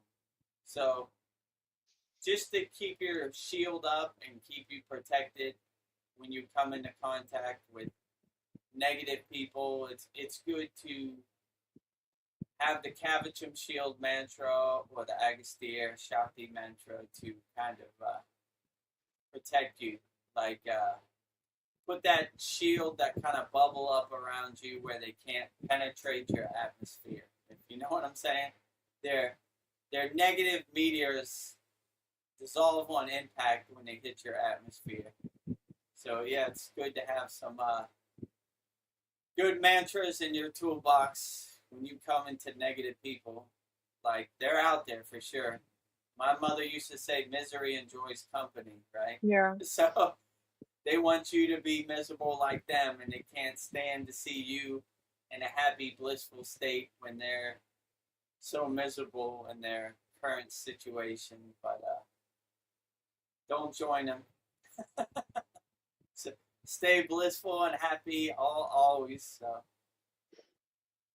Yeah, before I leave my house, doing the shield mantra and just even doing mantras like lift me up. But I don't know, you can feel other people's energy. I don't know, I feel like thoughts are really powerful. Like I can feel people's thoughts if they're negative or positive. Just like the power of our thoughts, we can, I don't know, really affects us. Or Yeah, definitely. When you get into a higher state of awareness, then you start to feel these energies more. Like sometimes I'll go in a place to buy some food and it just stinks. It doesn't feel right. Yeah. I'll just walk right out. I like make a U-turn and just walk out. Not today, you know. Yeah. Like I could dance with them if I wanted to, but I don't really feel like it. I'm gonna focus my energy on something more important than dancing with lower frequency entities, if you know what I'm saying. Yeah. So like I just kind of keep myself out of those situations as best I can. Sometimes you can't, sometimes you're set in a situation, but if you have the right mindset, like I don't want to do this with you or whatever, you know. Yeah. So if you go into a place and it has negative energy and you can avoid it, just go to somewhere that has positive energy. You know, like how did my father used to say this? He used to say it more crude, but he was like, we don't give our money to bad people, let's say, right? He didn't say it like that. He said a more curse word. We give our money to positive, uplifting, helping people. So Yeah. it's kind of the same thing. You don't want to give your hard-earned money to lower frequency beings, right? You don't deserve, let's say it like that. You want to support higher frequency beings if possible, let's say it like that. So give your hard-earned money to people who are on the right track, not on the wrong track, right? So stay away from those low frequency beings, but it's hard because they're out there for sure. Yeah. Like there are a lot more of them than there are of us, and they're trying to gang us up on us and drag us down to the pits of hell. Yeah, and like listening to your inner voice probably protects you and keeps you out of danger, so you don't know what they're up For to. sure. In my case, definitely, right? Don't do it. Don't do it, Vedagurudev. Yeah. Let's get out of here. Yeah, You know, just go. like, don't try to make sense of it. Don't try to reason or make logic sense out of it. Just get out of here right now. You know? Yes, Babaji. Yeah. So that's Yeah, kind of how I look at it. Yeah, when you think about it, you can't reason with these people, and if you try to, you're just feeding them your energy, and that's what they want. So yeah, Misery enjoys company. Yeah. They're energy vampires. They want to steal your energy and bring you down. My guru used to say, Vedagurudev, you're wearing all white.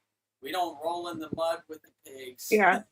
That's kind of a crude way to say it too, but it gives you the proper visualization, right? Like, like who cares what these people say? Like, we don't want to roll in the mud with the pigs. Yeah. Ugh. Paul says Goliath was a Nephilim. These times seem so mundane compared to what happened in biblical times. When asked how he had the courage to face the giant David, told them they've forgotten God. Whoa. Oh, that's kind of deep, right? Yeah. Right? Yeah.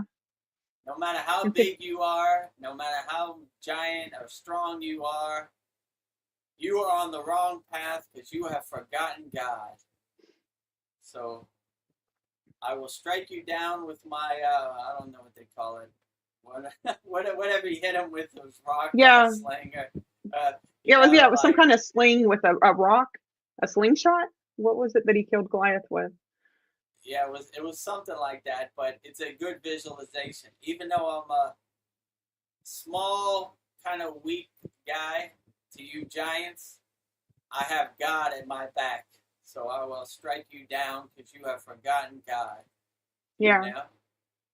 So even though you're bigger than me and stronger than me, I have not forgotten God. So I have inner divinity, God power shining through me, so I can never lose. Yeah.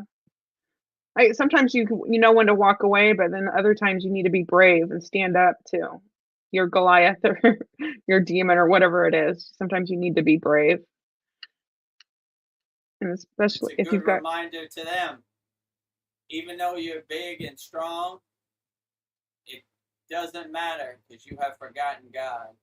Yeah. So your power means nothing when you have forgotten God. Yeah. So that is an excellent story, Paul. That I like. Yeah. Yeah. He's with God, he's already with giants. Right. I'm with the most giantest person of all, God, the Yeah. source. You know, whatever name you put on God, right? So your height and your strength mean nothing when you don't have God. Yeah, maybe I want to talk about courage, like times that you have to have courage. Like it's like I don't know, it takes something to like stand up to when things are wrong. But like if yeah, a lot of people like see somebody getting hurt and just to walk away because they don't want to get involved. But you should, I don't know, if you see something that's happening that's wrong, you're part of the problem if you just stand by and watch. Sometimes you do need to get involved and take a stand. So I think you just have to have that moral compass too. Yeah, you should But always help people selflessly. Like, if somebody needs help and you can help them, then why not? You know, that is uplifting for your soul also, right? Like, I did the right thing in this situation, and I didn't even think about it. Like Shiva, when he drank the poison, he didn't even think about it. This is the right thing to do in the right moment, and I don't even think twice, right? yeah, I drink and I sacrifice the color of my own skin so the world can live in peace and harmony. And I'll drink the poison, no problem. So that's a good representation of helping people selflessly, no matter what happens, right? yeah. Like I didn't You even think sacrifice about yourself. it. I sacrifice so everybody in the world can exist in a blissful state.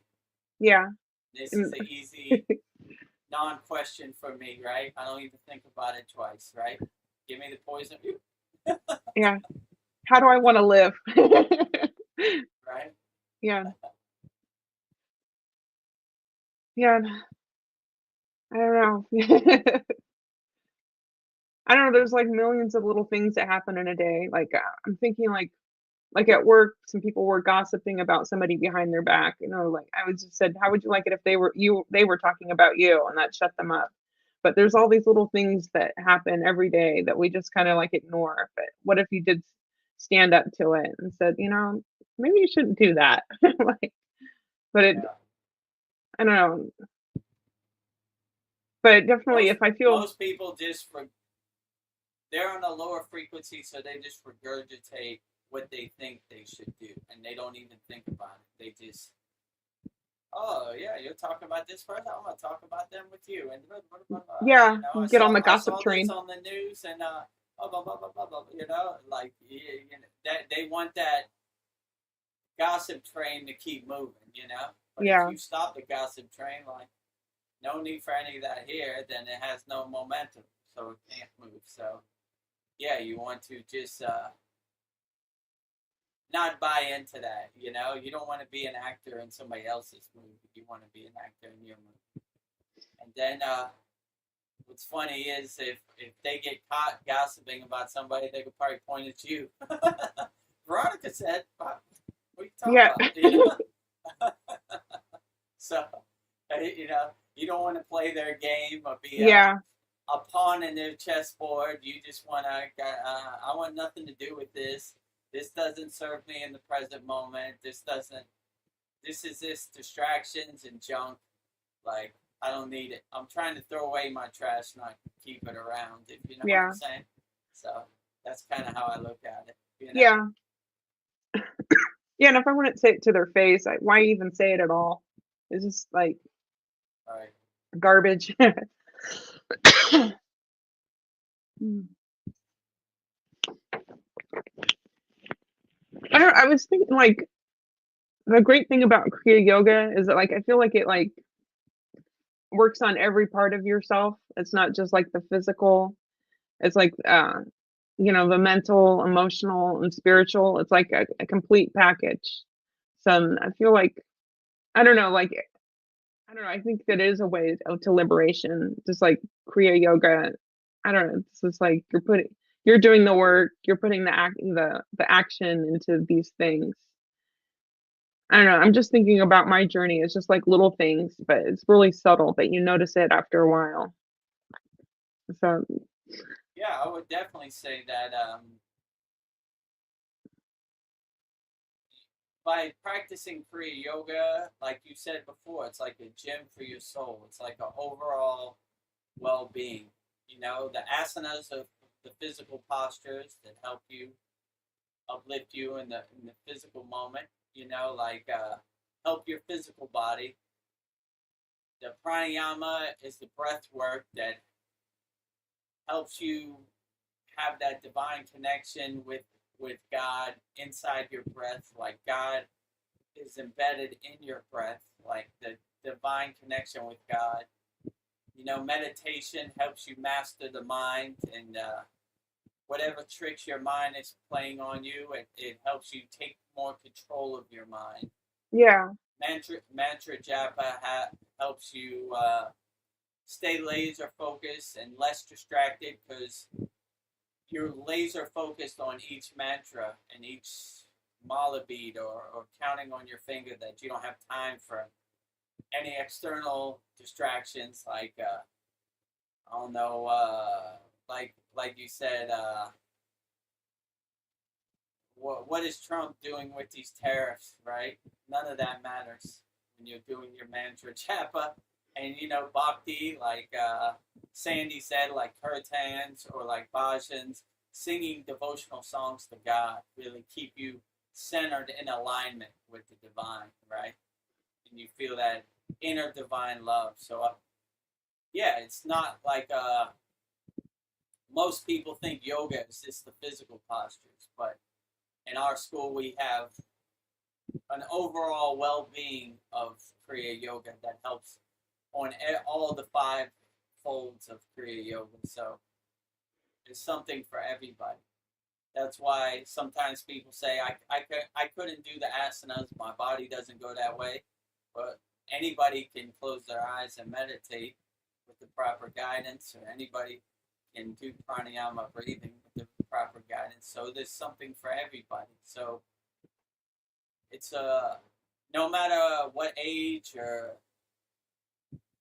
what gender or what belief system you have, Kriya Yoga works for everybody. So yeah. This should be shared with everybody, and just it amazes me that they want to that other Kriya schools want to keep this a secret, like you say a walled garden.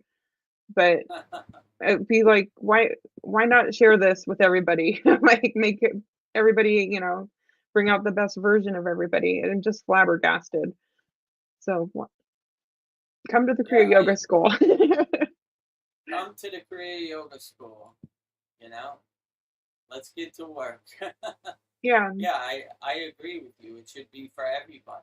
You know, like Kriya Yoga to the world, so as many people as possible. So you're going through something in the present moment and you need some tools to help you overcome whatever you're going through emotionally, financially, health wise, you know, Kriya Yoga can help.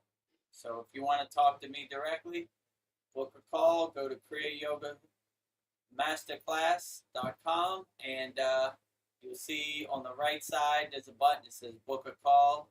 Click on that, it'll take you to a calendar. You pick a time that's good for you, and yeah, book a call with me, and I'll help you try to solve your problems. We'll overcome it together.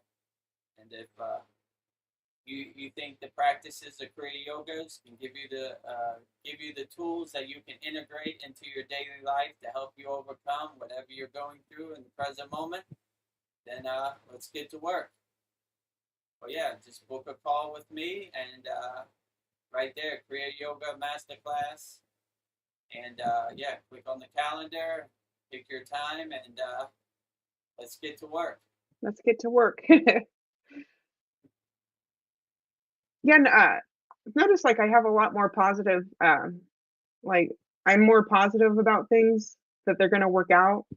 Like I've been worried about money, and just randomly, somebody I don't even know came up to me at work, like, I hear you're an artist. Can you do a painting for my mom? She wanted, and then I contacted her mom and his mom, and he wants a painting of Hecate. I guess she's the spiritual goddess of witchcraft. But it's kind of funny how things just, the higher your vibration goes up, things just kind of work out. So that's another side effect, that things like solutions to your problems seem to come up. Seem to, I don't know, I don't seem to have as many problems. Like, I Yeah, don't know. definitely. I mean, I could definitely say I don't know how any of this Kriya Yoga stuff works. It Yeah. just kind of always works out for the best, and what needs to happen always kind of happens, and like the pieces of the puzzle just kind of fit together always. I mean, I can't explain it at all. I mean, I don't know how any of this Kriya Yoga Yeah. stuff happened in my case, but it just happens, and you just enjoy the journey and enjoy the adventure and enjoy the ride you're taking on, because it's a beautiful process. And if you try to make too much sense out of it, Yeah.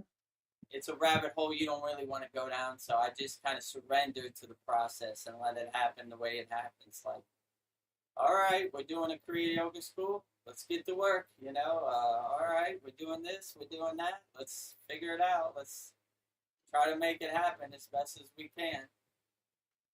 Yeah. When you started your journey, could you have ever imagined yourself running a Kriya Yoga school? Was that even in Never. your? Yeah, it was never a thought in my mind. Like, I was just perfectly content just doing my own practice, you know, and I never had any aspiration to be a guru, be a teacher, or have a Kriya Yoga school. This was just something that kind of happened on the path, and I was like, okay, well, you know, Yeah. see where it takes me, you know. But yeah, I'd never imagined anything. I mean, all the stuff that happened to me on the Kriya Yoga path, I never imagined. Like, I never imagined I'd be sleeping in a cave in the snowy Himalayan, windy, rock-filled mountain. And how happy it would make you feel to be Right, how there. happy did it make me feel? I mean, before Kriya Yoga, that was like going to prison or something for me, right? Yeah. Like, I mean, I was born in Pittsburgh, Pennsylvania, so like, there's You're used snowy to. winters was like, oh God. You know, my father used to wake me up at 5 a.m. and shovel the driveway. I was like, please, no.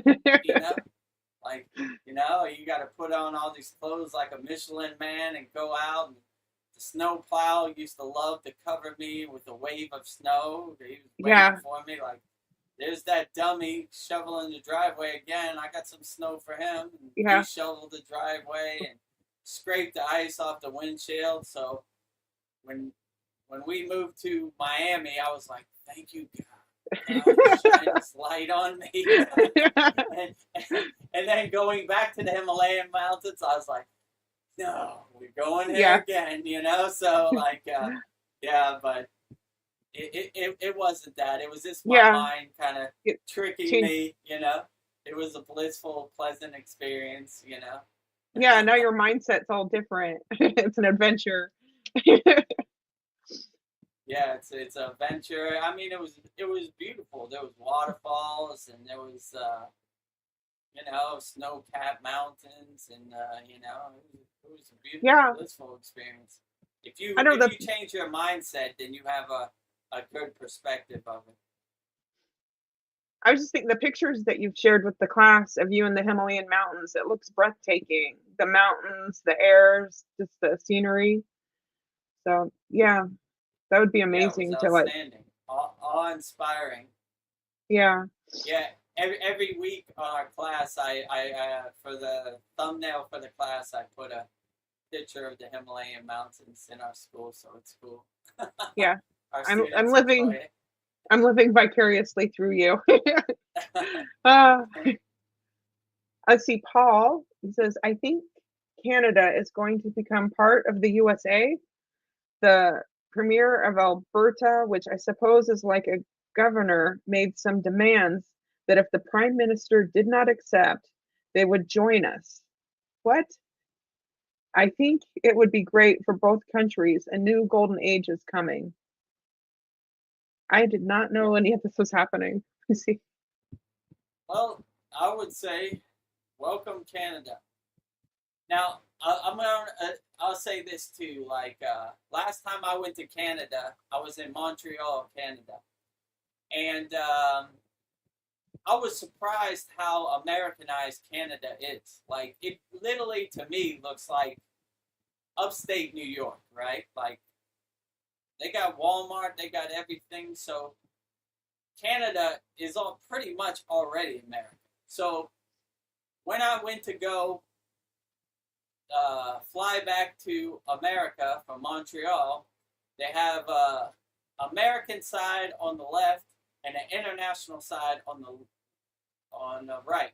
So I was like, should I go to the international side because America is another country, or should I go to the American side? They say you have an American passport, you got to go to the American side. I was like, okay. So I went through, and I went through the line, and there's a big Statue of Liberty. I was like, wow, that's interesting. Why would Canada have a Statue of Liberty inside Canada? So I went up to the customs officer. He had all the American patches, Homeland Security, and I was like, okay, that's weird. You know, I'm in Canada. So I go to him. He goes, welcome to America. I go, wait a minute. I'm in Canada. He's like, no, you're not. You're on American soil now. I go, no, I'm in Canada. Montreal, Canada. He's like, no, sir, you're in American soil. And I was like, how is that possible? I'm not in American soil. I'm in Canada, right? We're not even close to American soil. He was like, no, you're in, sir, move along. You're in America. Welcome home. And I'm like, and it took me a second to process it. It's like, Statue of Liberty, Homeland Security. How can I be in America and Canada? So I went through, and it was all Americanized. And when I flew back to Los Angeles, I flew back domestic. So not even international. I flew back like I was flying back from New York or something. And I was like, this makes no sense. How am I in Canada and I'm flying domestic inside America? Same way I would fly from New York to Los Angeles.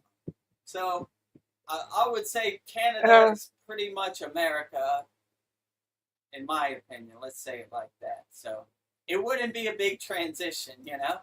Mexico would be more of a transition to Canada. It's pretty much already America. Like, I really can't tell the difference besides the flag, if you know I mean, Mariana or Vanessa and our Canadian members can tell us more, but I mean, that's just what I saw. Paul also says we will get Greenland also, and the tariffs will level the playing field and bring manufacturing back home. We need to be self-sufficient. Oh, so we're getting Greenland also. Wow. Buy one, get one free. Yeah. America's getting bigger. Whoa. Yeah, so I don't know. Well, we'll see, you know. Yeah. No borders anyway. Like Greenland people are American people, and Canadian people are American, and we're Canadian. So yeah, like I said, I mean, what's the real difference besides the border crossing? You know, pretty much the same. You know, it's more like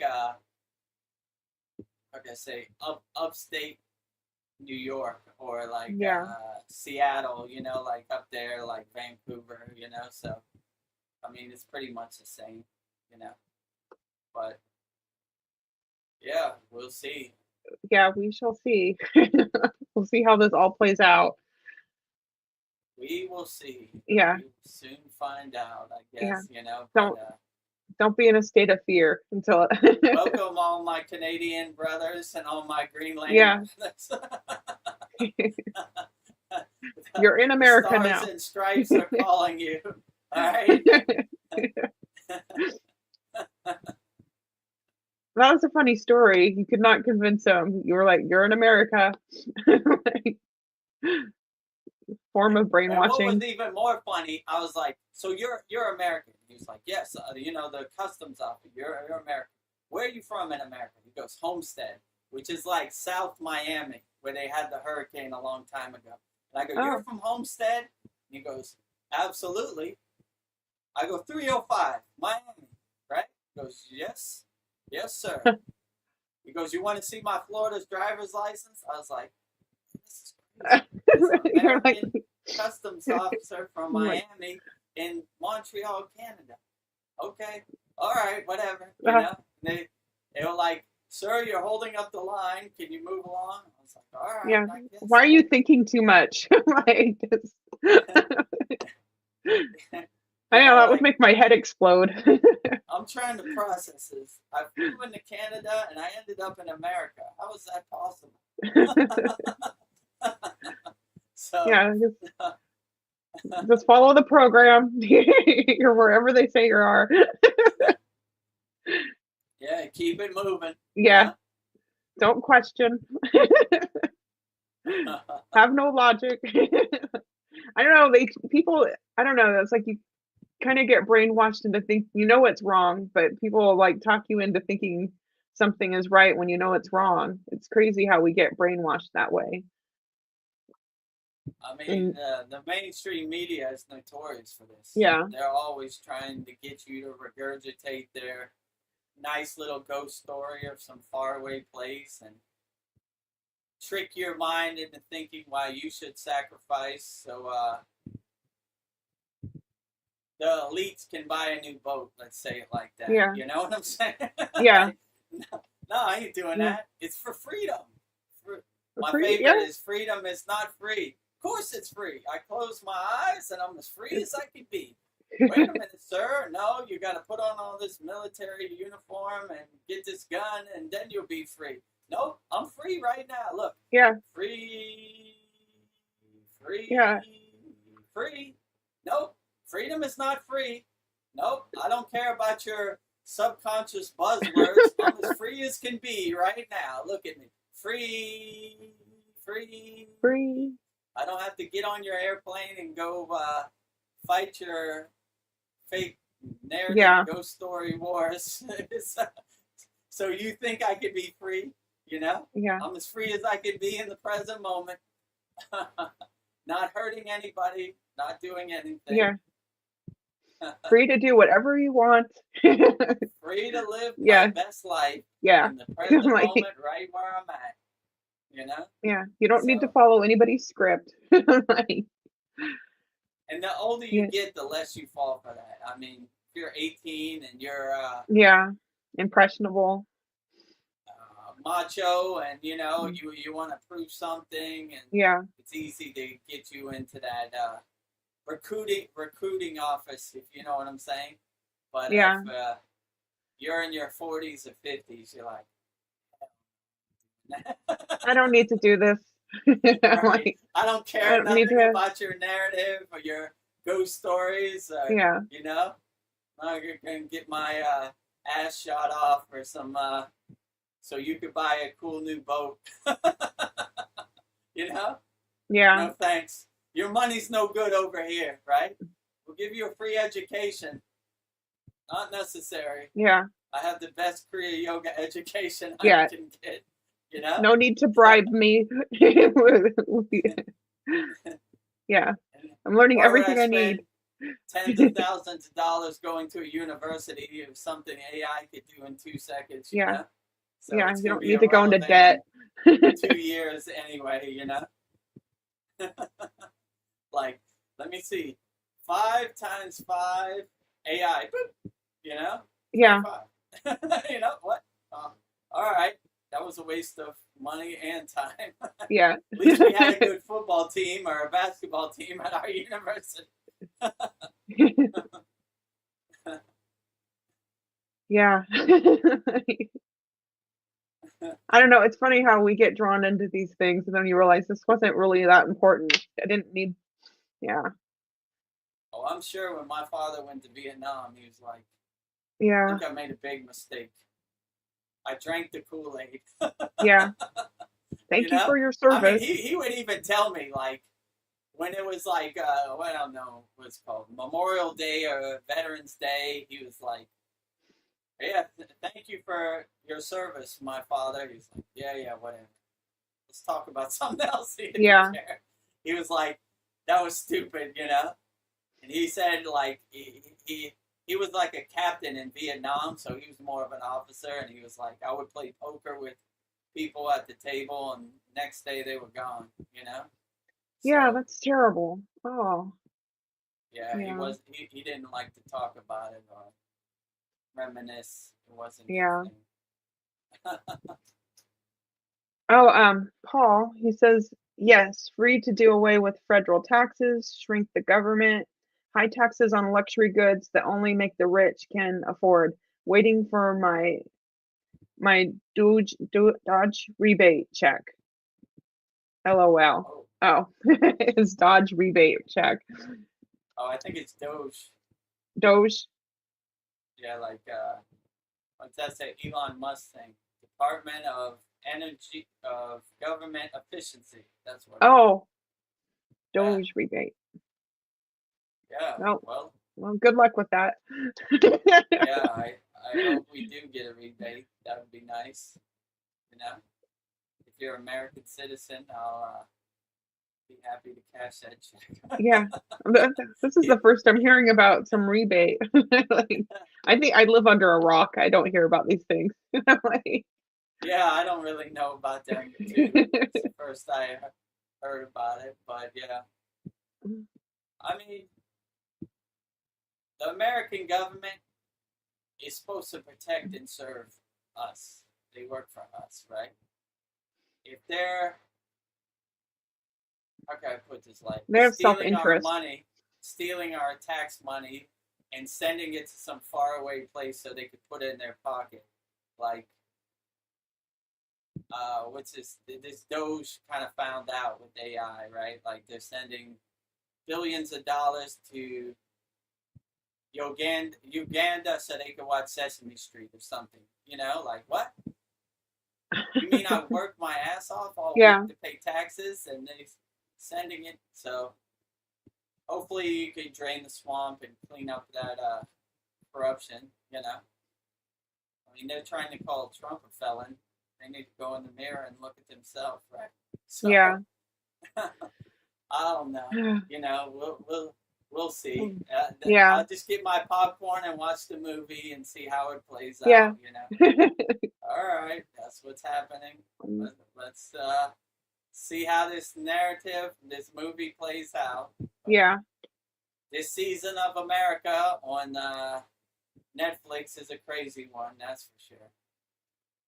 It's been a lot of adventure this past year.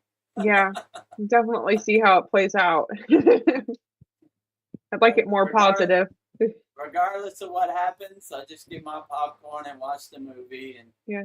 not get attached to it, and not pretend I'm an actor in the movie or I don't Yeah. have no dog in the fight. Like, just do what you are put in position to do. Protect and serve the American people and make a better way of life and make sure American families have food on their table and all that, right? Yeah. That's your job. You're a public servant. Help American Help. people. Yeah.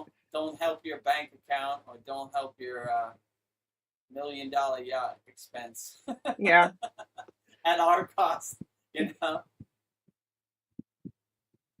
That's got to be some bad karma for those people.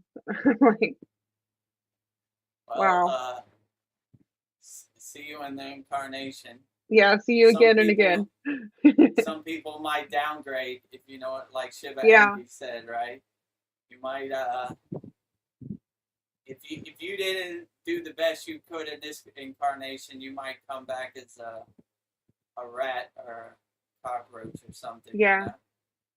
I mean, if you downgrade into an eagle, that would be a good blessing. But hurting people, you can't win in the long run, let's say. Yeah.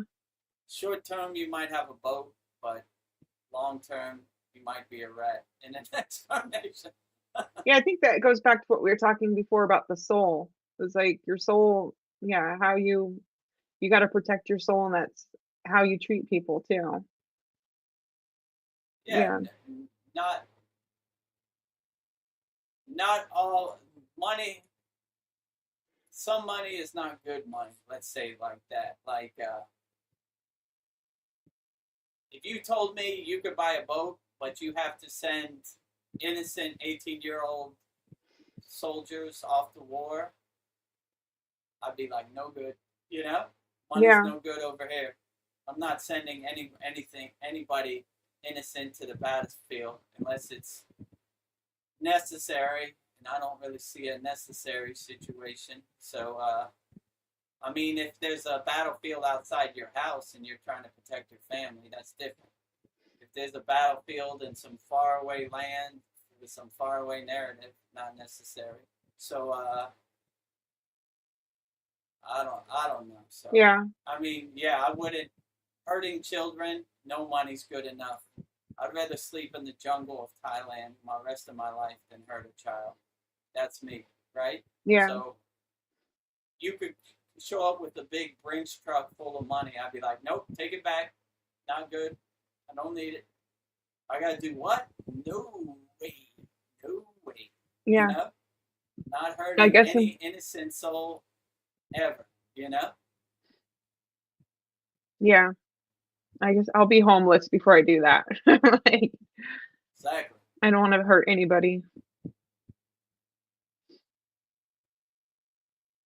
Yeah. I don't know. Yeah, I don't know if a lot of people think that way though. Most people are like their self-interest. This is me, me, me. Yeah, probably. They just me, I. This is all ego talk. Get ahead. Like, right. Step on the Yeah, next like, man so I could get ahead. I don't care as long as I get mine, you know. Me, I.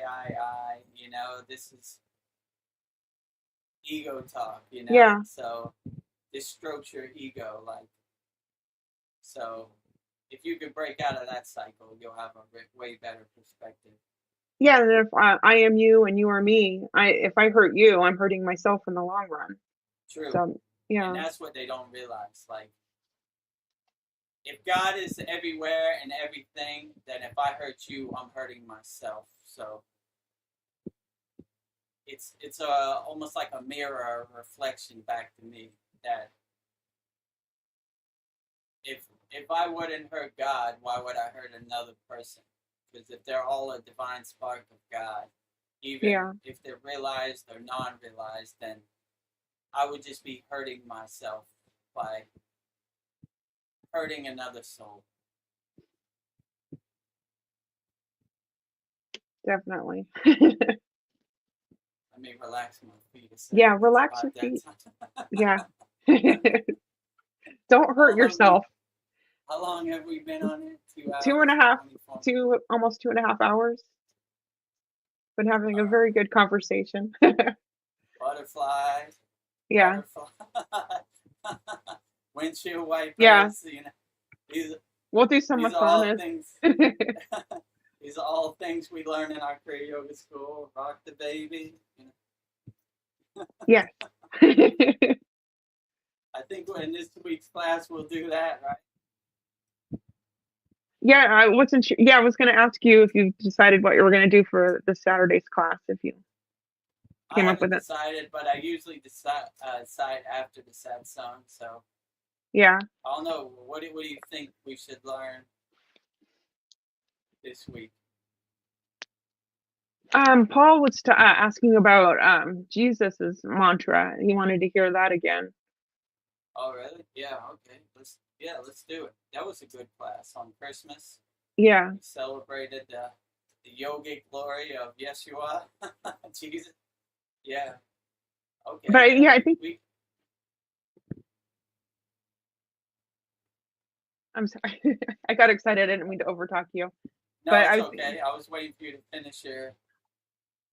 yeah, maybe we should do the sit like a yogi, review that again. That was in your very first class. That would be a good thing to review all the stretches to sit in lotus maybe we position. can start doing the asanas. That was the first one. Then we do the science of sun worship, the sun salutation pose, and yeah, we can go over it again. That'd be cool. Yeah. And this I don't week know. we'll review Agastya again. Yeah. We'll have 2 new classes. If we do a Yeah. class, then we review it, right? And Yeah. So that's how our Kriya Yoga school works. So we have 2 new techniques and review Agastya's mantra. Okay. Yeah, it's coming together with the Satsang. Yeah, I it's don't know. coming again. Yeah.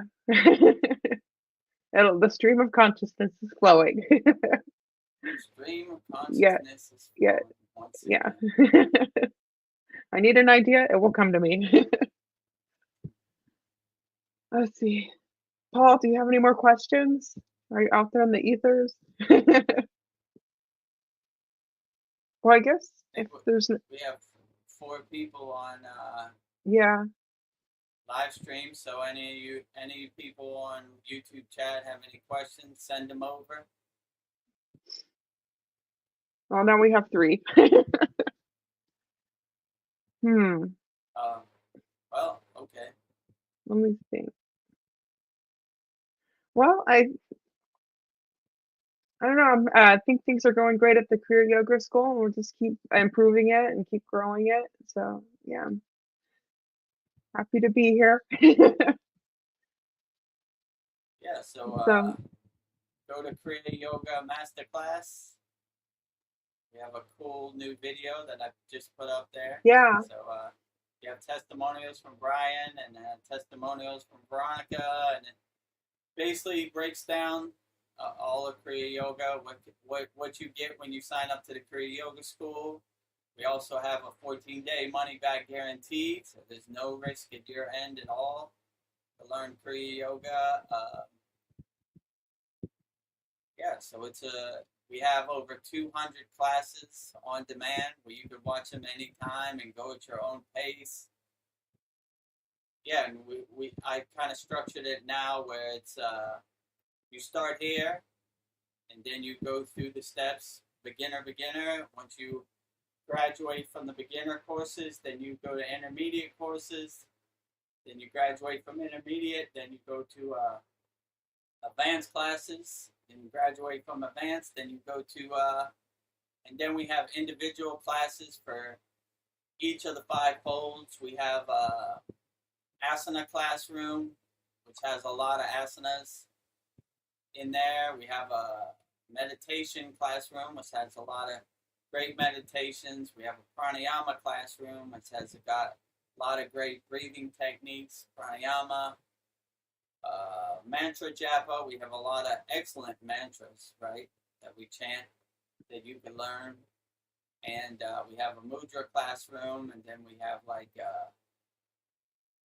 question and answer from before, and like answering all your questions. And then we have all our 2024 classes, all our 2024 yagnas, all our 2024 satsangs, and we have all 2025 classes, 2025 yagnas, 2025 satsangs. So it's probably like thousands of hours of videos on that for sure. Did you mention all the Babaji quotes that you're doing now? Oh yeah, daily Babaji quotes with videos now, so that's good. Daily satsang edits. So we take the satsang and every question we put it into a nice bite. Yeah. Yeah, a nice couple minute sound bite. And what else? We have a daily Ask Vedagurudev. So Veronica interviewed me, so each one of those questions come out daily. So yeah. And if you're going through any problems, just book a call with me. Go to Kriya Yoga Masterclass. On the right side, you'll see a tab, like a link. It says book call. Click on that. Go into the calendar. See what date works best for you. And book a call with me, Vedagurudev, and whatever problems you have, let's solve them. Let's overcome them. That's what we're here for. Solving problems, overcoming. Yep, living your best life ever. Book a call with me now.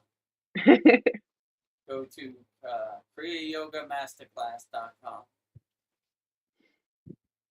Yeah, I'm a totally different person from last year, so I can attest that if you do the work, it works. So it's good. And on that page is a video, like the first video you see. It has Veronica's actual testimonial in the video. Yeah. Like, Kriya Yoga is a gym for your soul, right? Yeah, it is. It's like working out all those aspects of yourself. So it's not just one thing. Brian gave a good testimonial also. Yes. Also, he had a good one. Yeah. So I don't know. And you said you can try it out for 2 weeks, and if you don't like it, no questions asked. Money back guarantee. Yeah. Right. Nothing to lose. Nothing to lose. Yeah. Honestly, I just want to help people. It's not even about money. I just think that this would really uplift the consciousness of humanity and just make this a better world. I just want people to be happy. I don't know, and help as many people as possible. So, I don't know, that's my goal. And we have an uplifting community. Like, all of our members post on our community every day, inspirational, motivational videos about Kriya Yoga and about everything, and we're like a Kriya Yoga family. We all help each other. No Kriya Yogi or Yogini left behind ever. Right? Yes. What do they call them? The Navy SEALs of Kriya Yoga. Yeah. No man left behind. Right? Yeah. We're pulling you in. No Kriya Yogi left behind, a Yogini. What? Yeah.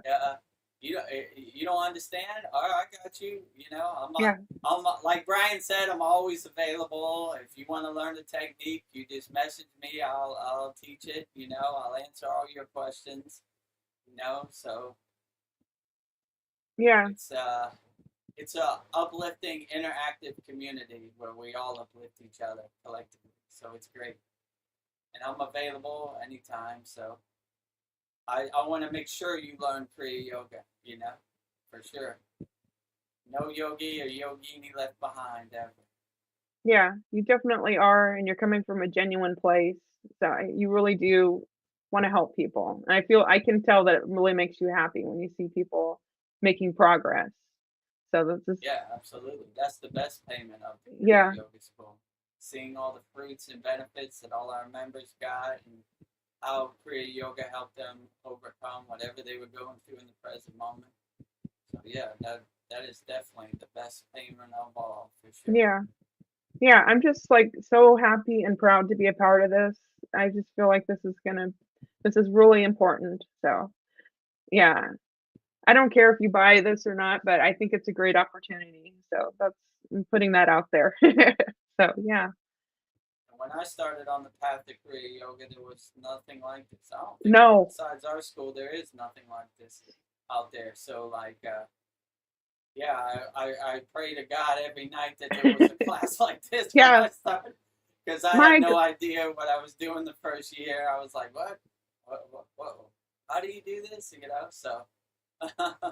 Oh my God, you even have PDFs where you have it in writing, like how to pronounce all the mantras, and then the videos. If you didn't get it, you can rewatch it. I don't think you had Right. that in the Himalayan mountains. I think it was like a Oh, one-shot definitely. deal. It was a Like, one-shot deal. I had to write it down. Like my guru told me, you tell me once, and I was like, yeah, you know, I got to the point where I tried to write it out, and he said it so fast that I would just write words, and I would fill them in later, right? When he yeah, finished, so I would like, okay, right nostril, you know, like thumb, right nostril, and I would just, you know, and then I would write, you know, I would just write like short words, and I would piece it together later, you know. So that's basically how I got all these techniques. But yeah, you're right. Every class has a PDF that you could download it if you wanted it in text form, and you could watch the classes over and over and over, a million times yeah, if you want. It's always there. It's on demand. If you wanted to watch a class from 2004, it's there too. You know, if you wanted to watch a whole yagna, it's all there. So yeah, there's you can never get bored at the Kriya Yoga no, School Masterclass, right? There's thousands of hours of classes and techniques, and just go at your own pace. There's no rush, you know. yeah. Like You know, sometimes I'll look at YouTube to see if there's something an interesting podcast to watch, and I can't find anything, and I'm like, oh, I'll just go to the classroom section and just look up pranayamas, and just actually I'll just do all of them. It takes me 40 minutes, but then I feel so good. I'm like, this is what I should be doing, just doing the classroom. I don't need to be wasting my time watching stupid videos. So, yeah, you start focusing your energy more instead of yeah, watching mindless videos on YouTube or some 16-year yeah, old kid telling you about the ancient art of pranayama. yeah. Like, how do you know? Right. Who was your guru? What's your lineage? Yeah, Parampara? Gotta go. yeah. How did you come upon this information? Yeah, you question everything. Oh, we have a comment. Awesome. Let's see. What do you think about the new findings under the pyramid? I tried to get David Wilcock to read my message about the school during the last show, but he didn't read it out loud. I think he saw it though. Oh, great. Well, I appreciate you letting David Wilcox, who's, I guess, into yoga and a yogi, know about our free Kriya Yoga school, which is freekriyayogamasterclass.com. You want to go to free school? I got to put a banner in there for that also. Yeah. I forgot. But Yeah, you do have the free yoga school too that you can get a lot of value out of. So yeah. yeah, so if you're the paid school is more like if you're ready to start practicing. But if you need some warm up or you need some basic framework, freekriyayogamasterclass.com. It's absolutely free. We have free mini courses in there. We have a great community in there. We post these satsangs in there. What else we got? So it'll give you some framework before you get to the paid school. Because once you get to the paid school, it's like, here's all the techniques ready Yeah. to go, you know? So some people need like a transition or a warm up to like see if Kriya Yoga is really for them. So those people out there, it's perfectly free. All you got to do is go to freekriyayogamasterclass.com, click the join group button, and I'll walk you through. Actually, I'm gonna film a new video about that today. Like a walkthrough. Yeah, that sounds good. I filmed the one in the beginning, but that was only when we had like one satsang and one class, and Yeah. there's been a lot more changes since then. So Yeah. yeah, and let me see. Yeah, so that's a good way. Or if you're ready to start doing the techniques, just go to Kriya Yoga Masterclass. But if you need some warm up, it's perfectly free Kriya Yoga. So, what do I think about the findings under the pyramids?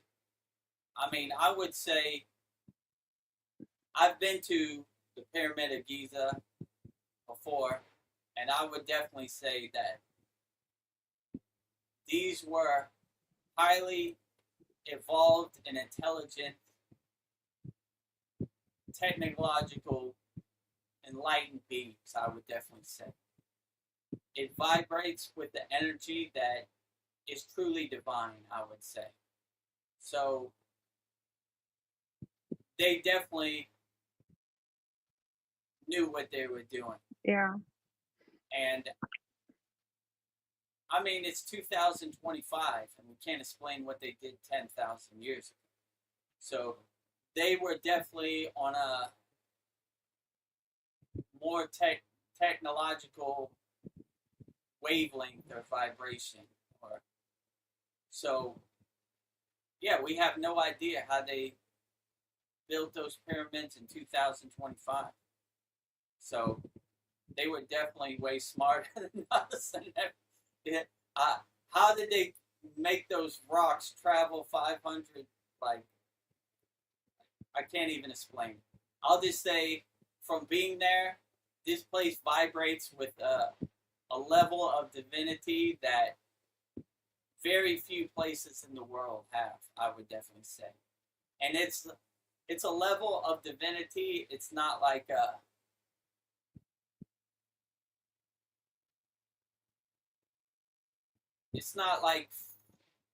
level of divinity in the Himalayan mountains. It's like a unexplainable level of divinity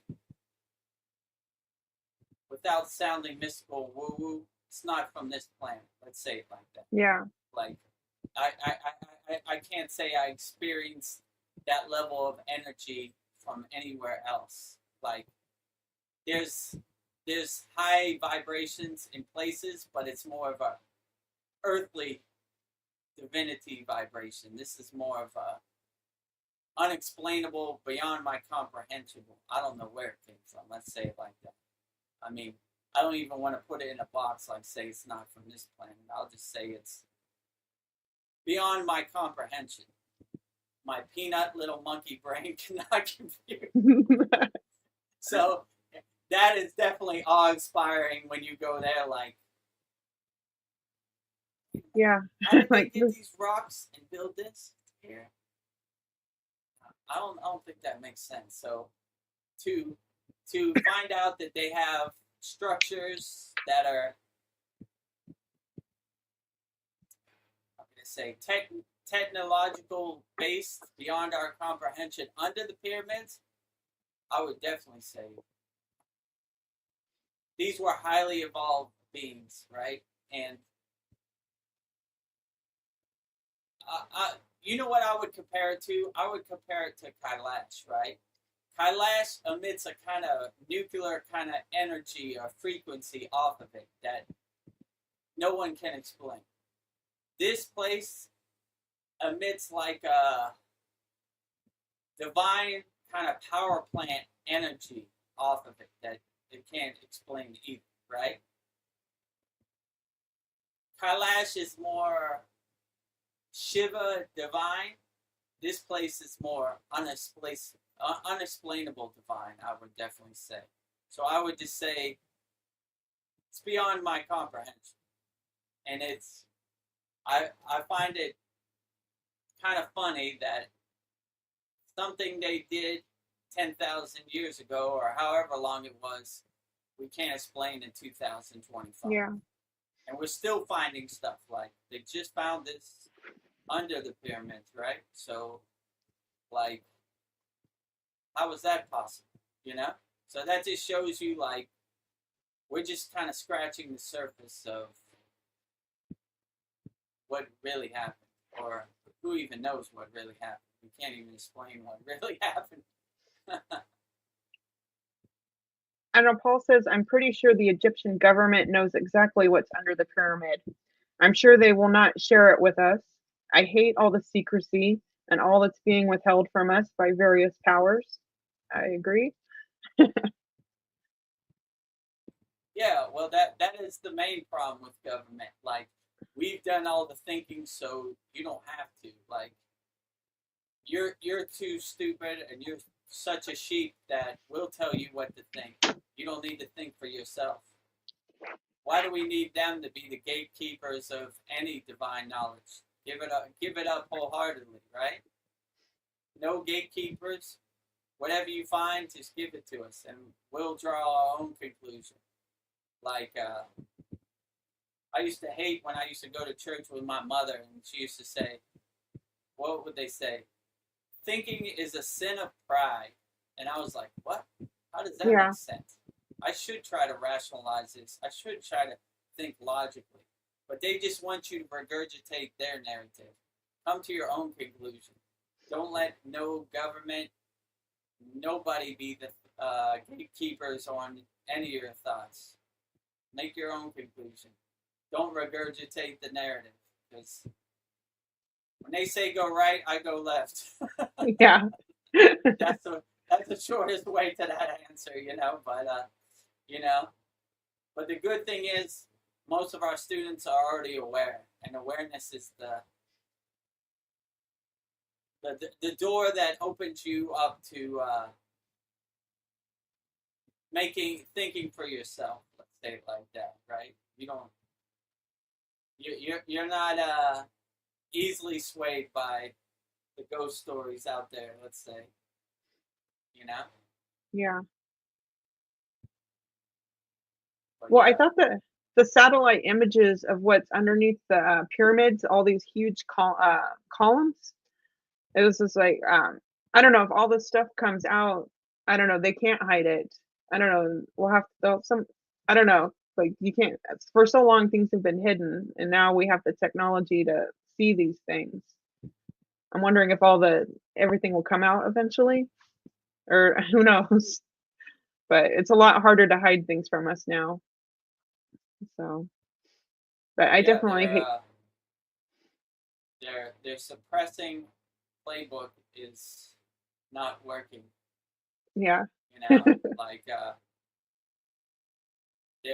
their cool stories don't work anymore. You know, like Yeah, people this are does not starting match. to more be conscious, right? Like I don't know, like whatever. But it's just a good example. Like, don't let anybody do the thinking for you. Think for yourself and rationalize it yourself. Like, and why would you hide that from anybody anyway? Just let everybody know. Like, why do you need to be the slave master telling the world what they should think, right? You know? Yeah. Don't be the gatekeeper. Let everything out. What suppress it. If they're aliens, let us know. You know? Like, oh, we can't let you know because there'll be chaos in the world. Yeah, you can't handle it. How do you know what I can handle or not? You know, that's like real slave master government talk, you know? You can't handle the truth. How do you know what I can handle? Yeah. You know? That's just their subconscious buzzwords to trick you into thinking you're a dummy who can't handle the truth, right? Give me the truth. I want the truth right away. Oh, you can't handle. How do you know what I can handle? I've been meditating in the Himalayan mountains. I can handle more than you can handle. Why do you have the secrets and I don't? I can handle it better than you can handle it. Mm-hmm. Yeah, I want the truth. Give them to me. Well, I don't know. We can, you know. I got to talk to my grandmother. Yes, liar, you know, right? Yeah. You can't handle the truth. Yeah, know? we know when we're being lied to. It's like, yeah, I mean, when do they tell the truth? Let's be honest. yeah, Like it's. I yeah, would like to see one truth. It's liars tell lies, like I said yeah, before. That if you're expecting the truth from liars, then you're wasting your time because all yeah. they do is lie. And they get mad at you when you don't believe their lie. No, I ain't. Oh, You well, can't even what do you remember mean? all your lies. Like, What do you mean? I got a white coat on. You're yeah. saying you're smarter than me? Yes. I went to Harvard and I have a PhD Yeah, degree in lying. yeah, You should believe all my lies. No thanks, yeah, And hopefully, I mean, this is a stretch, but hopefully a lot of people woke up from the C word, if you know what I'm yeah, saying. Like, this don't make no sense. Like, there's only a one solution thing. Like, get the jab, right? So you're telling me if I go out in the sun and I exercise all day, that has no meaning. But these little chemicals in my body can help me. Yes. Don't make sense. yeah. I We're trust supposed the to, sun and yeah, exercise more than I trust you. Water, But, let's see what, you know. Yes, yeah. everything is coming out. The Epstein Island list and all the atrocities that were committed by respectable people. The Chinese are sending a, Respectable. yeah, No. Not respectable. unrespectable, so-called respectable. Unrespectable. I think he was being facetious. The Chinese are sending a probe to the moon and will show us what's there as well. Yeah, Yeah, well, Epstein Island. I mean, I don't know a lot, but yeah, talk about fishy, right? yeah. He hung Why? himself when the video cameras were closed. Who knew? Right? Yeah, What? no way. So you had videos on this guy 24 hours, and the minute the guard went to the bathroom and the camera magically went off, he killed himself, and there's no documentation. Yes. You don't believe it? No, I don't believe it. Why would I believe that? That Yeah, sounds like the most yeah. stupidest thing I've ever heard. Oh, you're a conspiracy theorist? You're No, the crazy. conspiracy is that you're lying. You're lying. Like, why should I believe you? You're lying, right? So, yeah, Epstein Island, that goes back to what I said. Like, all these so-called respectable people aren't respectable. They hurt children. They traffic children. They're, I don't know, whatever you call it. They try to scare children to use their blood to keep them young. Yes, These are real devils. Who would do that? Who would do that, right? All you have to do is think, right? Any person that hurts a child so they could stay younger is a real demon. piece A of shit. real, Sorry. yeah, right.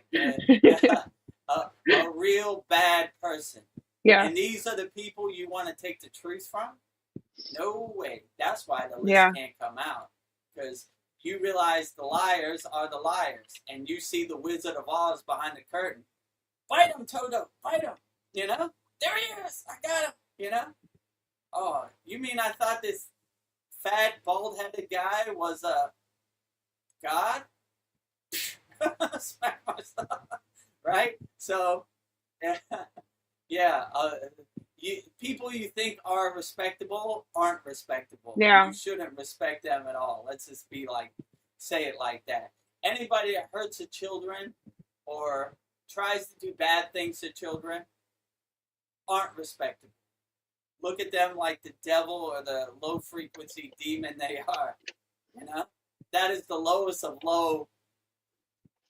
Like I said, if a Brinks truck showed up and with a bunch of money and said, you have to hurt this child to get this money, I'll be like, take it back. Your money's no good over here. No. Yeah. No price on my selling my soul. So what was the second part? That was just the first part. Let me read this. Oh, the moon, right? Yeah, the moon, the probe. Okay, so Chinese going to the moon. So back when Chad used to put out videos, he put out a video of a moon, and it showed a car this big, and it showed the lunar lander this big. And I was like, so that car came out of that small thing. No way. That don't make sense either, right? I mean, you could see that Paul probably knows what I'm talking about, right? So there were 3 guys in this small thing, plus the car. I don't see how half that car could fit in there, let alone with 3 other guys. How is that possible? Who knew? You right? Yeah, it just happens. So I hope the Chinese go to the moon, if that's possible. Who knows? You know, or maybe they make up their own fake story. Who knows? I don't know. So hopefully the moon is a place you could go to, and we could get some answers to these questions, right? So you mean to tell me, how long ago was that? 65 years ago. What? Something like that. 60 years ago, we took a washing machine up into space. We landed on it. This big car came out this washing machine, went back into the washing machine, and flew back to America. And we haven't been able to do it since. Yeah. Call him Okay. BS. Yeah, right. And okay, so where's the documentation? Oh, we lost it. You know, you don't have any proof. Nope. No way. Just believe us, right? Right. So, it's the same type of thing, What He did says, Paul say? oh, NASA has been covering up and airbrushing out stuff, including the face on Mars. Yeah, I've seen that. Yeah. I'm sure they have, those Photoshop masters at NASA. airbrushing out. I just saw something on this fringe site. They found a statue on Mars that looks like Lord Ganesha. It looks like an elephant. Really? So it makes me Nice. think maybe Hinduism was on Mars too. They had the deities. I don't know. Hopefully all this stuff comes out. That would be great. Like, Yeah. some person asked me a question, this was a while ago, like, why is there a statue of dancing Shiva outside of CERN? I was like, good question. I don't know. Maybe they know something we don't know. Like, why is there a statue of Lord Ganesha on Mars? It's on Mars or Moon? Mars. I'm pretty sure it was on Mars. Okay, yeah. How did it get there? And who was worshiping Ganesha on Mars right now? Or who left that there and was worshiping? I don't know. There's a lot of questions and a lot of rabbit holes. My guru used to say, our phone has 100% battery when we wake up. And we want to focus our energy on things that matter. Yeah. We drain our battery of our phone. Yeah, my head's going to explode. Right, so this... Ganesha's on Mars, 10%. Oh my God. Draining my battery. All right, maybe I should focus on something I could control in the present moment, because if I go down this Ganesha rabbit hole, problem is I want Ganesha to be on Mars. I do I'm too. a Ganesha lover, so I'm like, please let there be Ganesha on Mars. I really want it. Show me proof, right? Yeah, so that would be amazing. If I go to Mars on a spaceship, I don't have to bring my Ganesha statue? Thank you, God. That would be a true blessing. I travel light. Travel light, right? Imagine me this 100-pound Ganesha statue. Yeah. Where's your luggage? I don't have no luggage. I have a Ganesha and a Shiva and a Lakshmi statue that are coming with me to Mars. You don't have no clothes? Who needs clothes when you have Ganesha, Shiva, and Lakshmi? I need these when I do my holy yagna fires. Right. On Mars. I have everything I need. So did Any that more? answer all Paul's questions? I don't know. I mean, Hopefully he answers. I don't know. Hopefully that answers him. I know Paul that has was all fun. the answers anyway, so Yeah. I'm not enlightening him to any brand new Yeah. information. Paul has become our new Chad. Yeah, Chad used to have all the answers to the Yeah. so-called I say the truth, but Yeah. they would say there's conspiracy theories, right? I say Yeah. the more true, the more the conspiracy is, in my intuition, in my resonance, it's more the lie, and the truth is more in the conspiracy, so-called conspiracy. Yeah. That's how they try to dress it up to make you think you're a kook, right? Like, oh, you're a kook. If you believe Ganesha's on Mars, why not? Why wouldn't that happen? Oh, you're a conspiracy theorist. Yeah. No, you're Make a you liar. sound crazy. I believe Ganesha's on Mars. All right? Truth, lie. Truth, lie. Conspiracy, lie, truth, reality. Paul says that he, for the time being, I think he's referring to being Chad. And then Yeah, Mariana Paul, wants Paul to know is if our new Chad. yeah. Mariana wants to know, is Chad back on the internet? Well, I checked with Veronica. That was a couple days ago, right? And he posted 2 AI videos without him in it on Bend the Spoon, and deleted all the other Bend the Spoon. Open Your Reality, I think he shut down forever, but I'm not sure how he did it. But it's not there. I looked for Open Your Reality in like the YouTube search, it wasn't there. So he has 2 AI videos that he posted that I think he was going to come back, and I think the numbers weren't to his liking, and he hasn't posted anything in like 2 weeks, 3 weeks. So yeah, if Chad comes back, I think it would be in a non-faceless AI kind of way, you know? Yeah. I think the days when he shows himself are over, let's say. Yeah. He's the ghost in the machine. So we wish him the best on his journey, however he wants to do it. So if you want to see Chad, go back to classes 1 through 39. Yeah. Yeah. On our school. Yeah.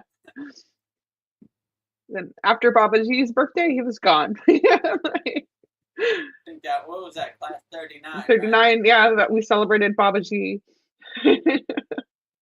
Like one of the best classes ever, but just my opinion. That's the reason I contacted Chad, because I saw he loved Babaji.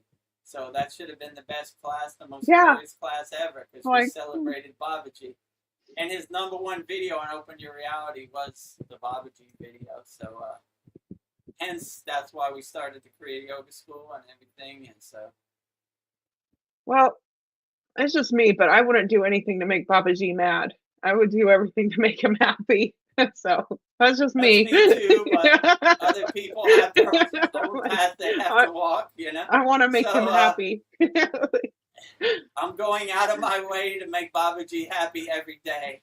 Not sad or disappointed. Yeah. That's just me. I hope I'm doing a good job, Babaji. Let's see.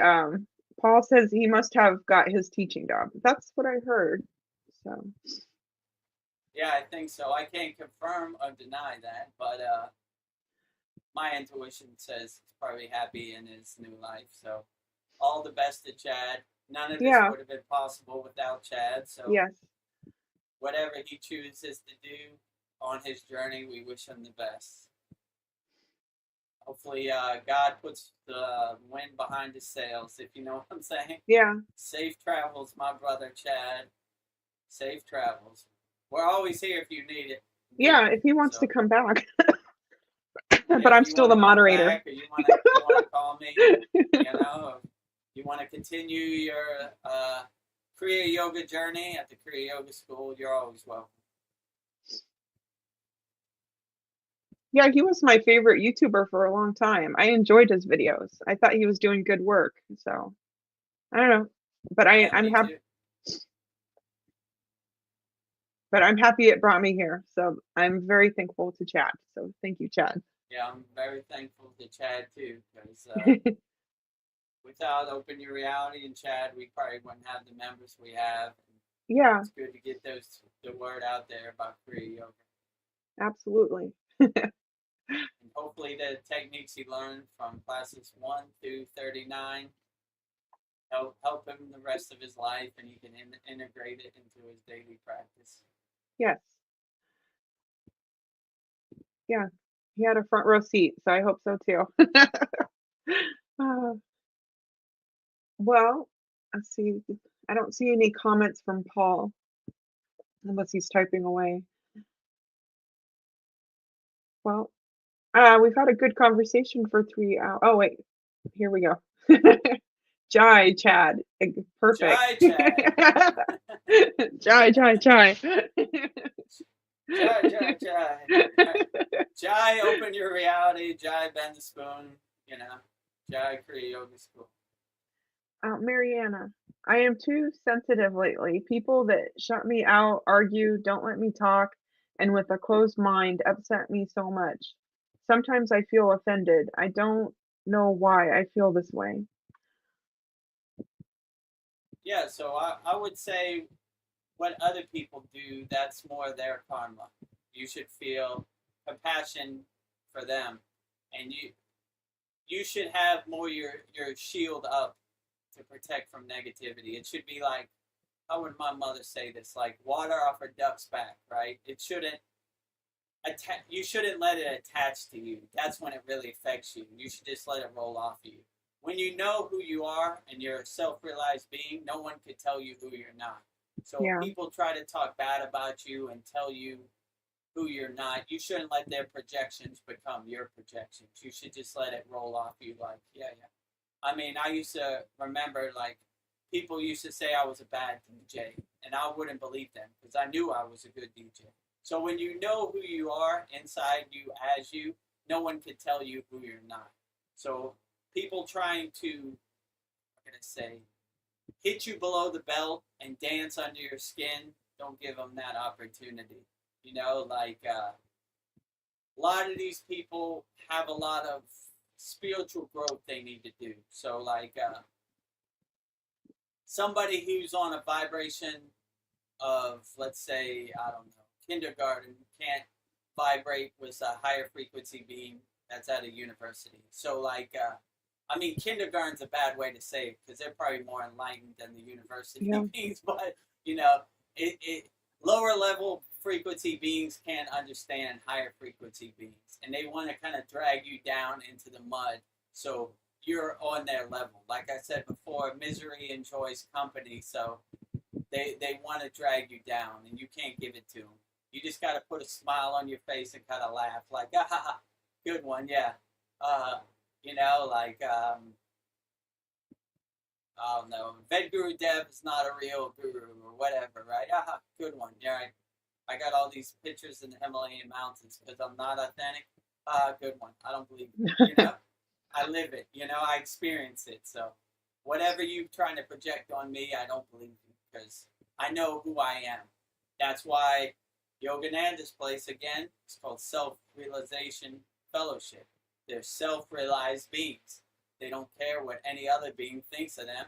They know their self, right? They are thyself. So when you know who you are, no one can tell you who you're not. And then the last part, she says, that's why I tried Babaji's meditation again today. It calms me down. Oh, yeah, that Babaji Sanyama is a good one. And that's man, I got to put that on the class also. Yeah. I know I've been slacking. I think she requested Babaji Sanyama and Patanjali's Eightfold Breathing. Yeah. Pranayama. It's a good one too. So yeah, that is a good one. I agree with you, Mariana. Yeah, that is my favorite, actually. That's the meditation that got me on the path of Kriya Yoga and made me become more self-realized. So, yeah, that's a good one. Aligning yourself with Babaji in meditation, outstanding. So, yeah, any of these techniques that calm you down and help you not get upset, by all means, put them in your toolbox and use them and integrate them into your daily life. Mariana says, sometimes I just want to be alone. This world is a hostile jungle, and I just want to hide somewhere in the serenity, fresh mountain air, and clean running brooks. Oh, I agree with you totally. I resonate with that path. Absolutely. I miss my cave. I miss the fresh water of the Himalayan mountains. Yeah, I, you know, most of these yogis, they all want to be alone. Like, they don't, that's the reason they don't want to be alone, because they don't want other people's vibration to become their vibration. So they yeah, want to be far away from any affecting environments that would affect their higher state of samadhi. So I agree with you. Like I was telling Veronica earlier, like when my guru told me you got to go back in the world, I was like, please, Papa. It's a war zone down there. It's like they're monsters. They're demons, animals. whatever. They're animals, yeah. So I don't want to be there. I just want to stay in this cave and do my inner work and live in a blissful, happy state. So yeah, go to your happy place. Ananda Bliss meditation is in the meditation classroom. It's in the advanced classroom. Yeah, fresh mountain air, absolutely outstanding. Running clean brooks, running water, outstanding. Yeah, just my guru used to say, silence is the best teacher. So when you can get away, try to get away as much as possible. If you can't go to the mountain or you can't go to the running brooks, just go in your closet, close the door, and be alone with yourself and have a meeting with inside yourself as you. So, I mean, just Yeah, try to find your sacred place where you could get your peace of mind. But I agree with you. Even in my case, like, you look at me, you say, oh, this is an enlightened being, a self-realized being. When I go out in the world, I have to take a deep breath and I have to say my Kavacham shield mantra 3 times, because I'm like, they're coming. My shield's up, but they're those rocks, there's those meteors are going to hit my shield all day today, So I better get my mind right. So if you have that kind of perspective, like, everything's going to be okay, but they're out there and they're going to try to get you in a state that you don't want to be in, then you'll be more prepared for it. And I like to make a practice of like self-observing myself every day too. So like before I go to sleep, I'll like, okay, I could have did that better, or I wasn't proud of that, but I'm going to try to do that better tomorrow. So like, yeah, just if you make a mistake and say something you shouldn't, or get upset about something you shouldn't, just try to self-observe yourself and do better tomorrow. Tomorrow's a new day. We start off fresh every day, brand new. So that would be my best advice. But yeah, if you can, go to the prana in the mountains, or the running water is always outstanding. And it always kind of centers you and anchors you and grounds you in the right mind perspective, for sure. Because you realize none of that matters. it seems like everybody, including some of my friends, are against me. The only people who understand me are probably you guys and one friend I have, but he lives far away. So it's really lonely out there. I hear you. Yeah, well, Yeah. you have family at the Kriya Yeah. Yoga School, Mariana. So Veronica asked me a couple satsangs ago, are you ever lonely? And I was like, when you have all these spiritual beings and enlightened beings and ascended masters around. I don't even know how they fit all in this room. How do we all fit in? It's full packed. So when you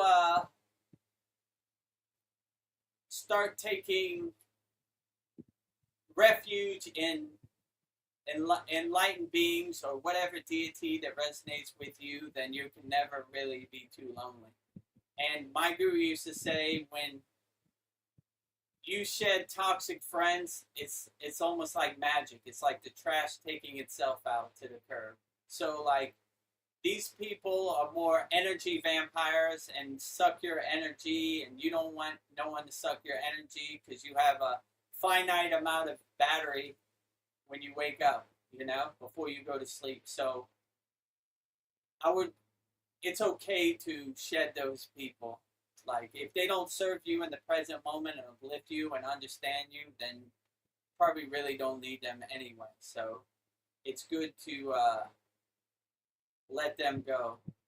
But yeah, we're all family here at the Kriya Yoga School. So you have family here. You could post on our community anytime. We always respond. We always uplift.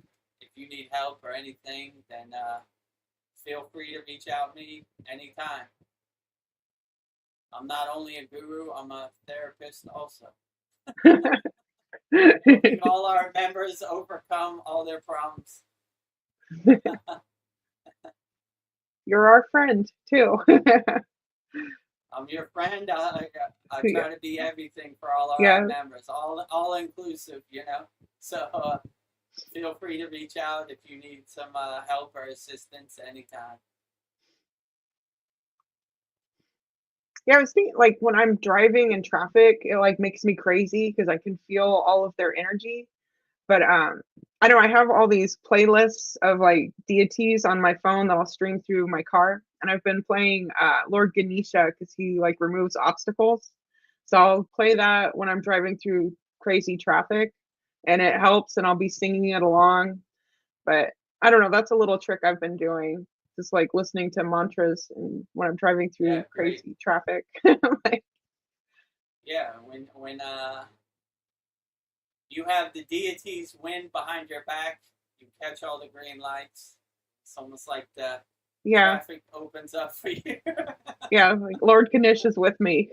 Like, he's removing all obstacles. You over here, you over here, you over here. Straight path, Yeah, and just like singing it along. It's like I'm not even focused on all the crazy people weaving in and out and stopping in front of me. Like, yeah, that's the best part of mantra japa. You become so laser focused that none of this matters. Like, all the distractions, whatever everybody else is doing doesn't even matter. You just focus on that mantra. And I noticed that too. When I used to DJ in the nightclub, there's so much chaos and there's so much individual stories. Like, what are these people doing in this car? And what are people doing in that car? But when you focus on the, on the sound syllables of the mantra japa, you become more laser focused, and none of these things really kind of matter. You don't care about it. You just focused on the mantra. Yeah. Oh, you cut me off? Okay, I don't care. Like, whatever. Okay. Go ahead. Right. I hope you get there safely. Right. Vedagurudev wears many hats in the voice of Babaji. It says, view your guru as a god of which you are also. I think that's what he meant to say. Very wise. I appreciate that, Paul. Yeah, I'm just Babaji's mailman delivering his mail, but if you want to see me as a reflection of Babaji inside you, as you, that's great too. I'll say that. Well awesome. Put, Paul. I thought that's what.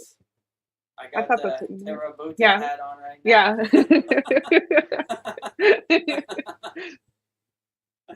Yeah, it's a heart-centered hat. Amplifying my crown chakra. Yeah. Yeah, I'll do that out in public, and people look like I'm crazy, but it'll help me.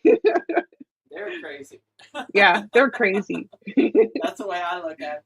When you pull up to me at the light and you see like me singing bhajans and kirtans and songs, they look at me like crazy, and I look over at them like, Yeah. you're Yeah. you don't know Ganesha? This will make you feel so good. You need help. I don't need help. You know, Ah. you don't even know.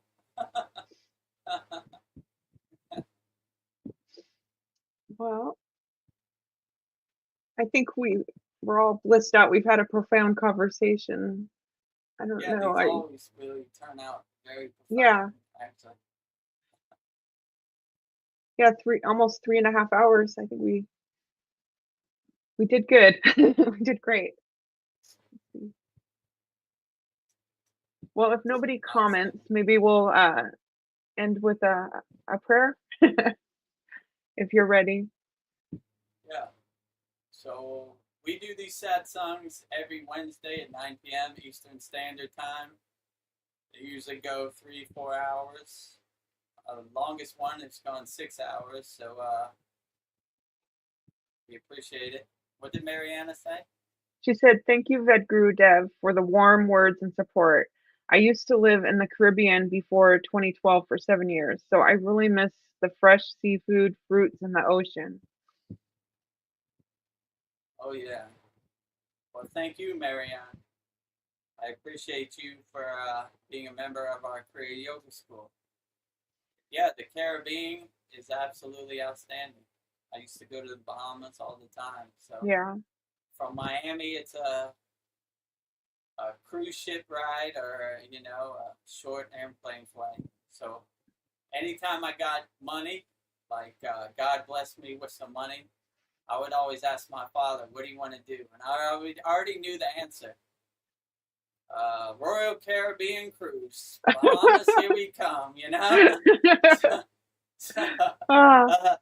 They're right there at the port of Miami, downtown Miami. Yeah. They have all the cruise ships lined up. Straight shot. So, Oh, wow. but the problem is when you get on those cruise ships, you're guaranteed to gain 10 pounds because they have all the food you could eat. And, yeah, so I already knew. And when I went on a DJ tour, my father was waiting for me by the door. Says, cruise ship, Yeah. Bahamas, Caribbean. So, all right. We Yeah. actually went to Cuba one time. I don't remember when this was. Obama opened up the embargo to Cuba, and we took a cruise ship to Cuba. So, how was I've actually Cuba? been to Cuba. Yeah, it was good. I like Okay. it's not what they say it is, but Okay. that's like every country, every country that doesn't follow the slave master America's guidelines, they make out to be bad, and like dictatorship, and I mean it's like Dominican Republic or like these type of places. It's cool. I had a good time. I mean, Cool. They didn't accept American money, so you had to give them some kind of other kind of money, which wasn't Cuban. It was some kind of weird money system, but besides that, it was cool, on my refrigerator, I have magnets from all around the world. I have like a Cuban rolled cigar magnet, Oh, perfect. I don't smoke, but yeah, so just remind me of the time I went to Cuba. So yeah. So yeah, the Bahamas are excellent, and I appreciate you, Mariana. I'm glad my words can help uplift you. Yeah.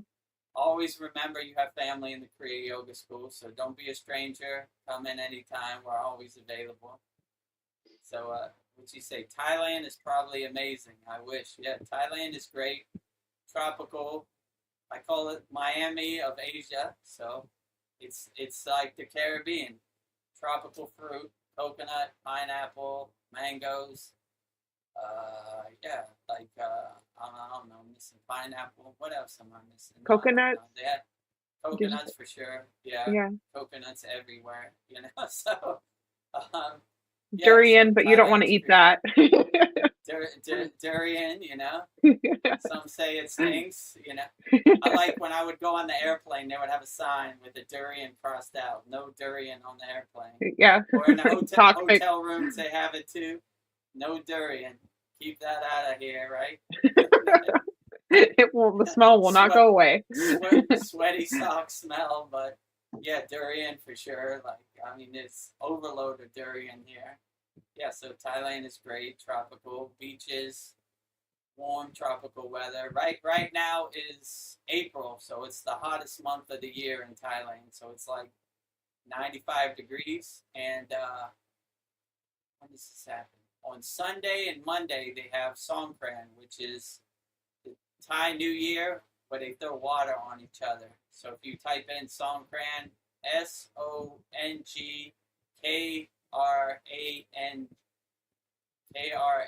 yeah, and you'll see it.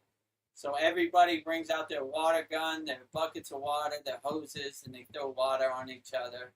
It's the world's largest water fight. You can probably see in Bangkok, the whole streets, thousands of people throwing water on each other. They wear like Hawaiian kind of shirts, like colorful shirts, celebrate Songkran. So yeah, it should be good. Right now in California, it's spring. When is spring in Thailand? When it's like, does it ever get spring in Thailand? Well, yeah, that's a good question. So it's basically year-round summer. So there's really no kind of spring. I mean, it gets at night, maybe it gets 10 degrees cooler, like in November or December, but not really spring. It's still hot during the day. So it basically stays pretty consistent. 90 degrees during the day, 85 at night. So, and the humidity is pretty rough, you know? Yeah. So you go out now, you're sweating for sure. Like 5 minutes in the sun, that's it, you know? So, and that's hence why in April they throw water over each other, because it's refreshing when it's super hot outside. I guess I'd hang out at the pool all the time. I just want to be in the water. Yeah, but even the pool, like that sun magnifies water. Pool in the shade, maybe. Yeah. Pool in the water, you're going to be Red Lobster.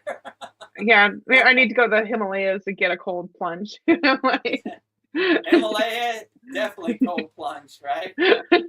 Every night when I swam in Satupan Lake, cold plunge to the max. Yeah. Enjoyable cold plunge, yeah. Right? Wake you up. Oh, it definitely, you don't need coffee in the Himalayan mountains. Yeah. A morning swim in that water. Yeah. So you're ready to go. You're energized for the whole day. Yeah. Bite your bones.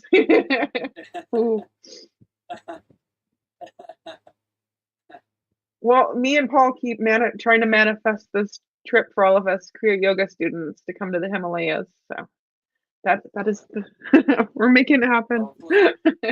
Hopefully one day it happens. Yeah. Join our kriyayogamasterclass.com. Support the cause. We're taking donations so we can go to the Himalayan mountains, make that dream a reality. And plus improve your life, yoga, and be the best yourself. Yeah, best investment ever in yourself. And come to the Himalayas with us. Yeah, absolutely. Well, I don't know. Anything else on your heart and mind, Vedagurudev? No, just say every Wednesday at 9 p.m. Eastern Standard Time. Join our satsang. We usually go 3-4 hours. This Saturday, Yagna. Are you serious? That's right. Yeah. I didn't even. Whoa. I think it's the 12th. Yeah. So whatever prompts you want to burn up, email me, vedagurudev@gmail.com, and I'll burn up all your prompts in the Holy Yagna fire for all our members. And this week will be the 58th class. So it should be good. Okay. On a final note, Mariana says we can all go to the Himalayas. This is my dream. And Paul screams yes. And then Mariana says we should crowdfunding. LOL. Yeah, to a crowdfunding cause. If you know how to do crowdfunding, send me an email. Let me Yeah, know. I have yeah, no clue where to start. yeah. We need help with that. Yeah, maybe people will believe it. Help us with that. It's a good cause.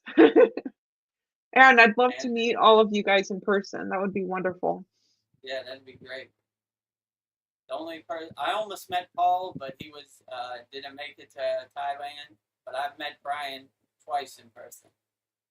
Yeah, I'm so jealous of Brian. Oh well. We Well, met at maybe, Sizzler twice. yeah, maybe we'll meet in LA in July. We'll see. Yeah, true. So, That's another thing. Help yeah, us win the school games so we can all meet. I could fly free of charge to all expenses to Los Angeles. And we yeah, could all go to Lake Shrine SRF Yogananda's place together. yeah. And Maybe get you can come, initiated Paul. in person. Yeah, get All are initiated. welcome. Paul, Cal, Tony, Mariana, Tibor, Susan. I think Susan lives by there. Yes. Who else am I missing? All of our members. Yeah. You're all welcome. Yeah, I And think. yeah, if you want to start learning Kriya Yoga and be your best self, freekriyayogamasterclass.com. Join our free Kriya Yoga community. We have beginner classes in there. Who is Vedagurudev? What is Kriya Yoga? A beginner guide to practicing Kriya Yoga. And then we also have beginner mini courses to give you some framework, that anybody could do, regardless of age or male or female or whatever your belief system. Kriya Yoga works in conjunction with it. And we also have Kriya Yoga School Masterclass. The website is kriyayogamasterclass.com. If you want, you could book a call with me on there, and we could solve all your problems on the phone, free of charge. And yeah, let's get started walking the road of Kriya Yoga together. We're a big family in our Kriya Yoga School Masterclass, so we'd love to see you on the inside and help you overcome whatever problems you have in the present moment. Yeah. No yogi left behind.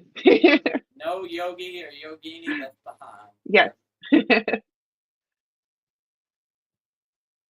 Beautiful.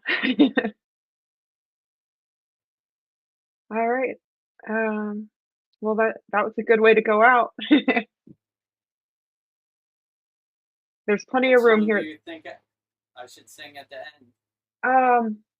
I like a root parajoti, or the one that I messed up on, the highest praise to the Kriya Yoga. Do you want to do that one, or the peace mantra? Maybe I'll do the Shakti mantra, and you could save those for the inside. Oh, yeah, those are powerful. Oh wait, I have one more comment? Let me just read that real quick. Okay, great. Oh, swaha to all our problems. Yes, Swaha! Burn them all in the holy Yagna fire this Saturday or every day.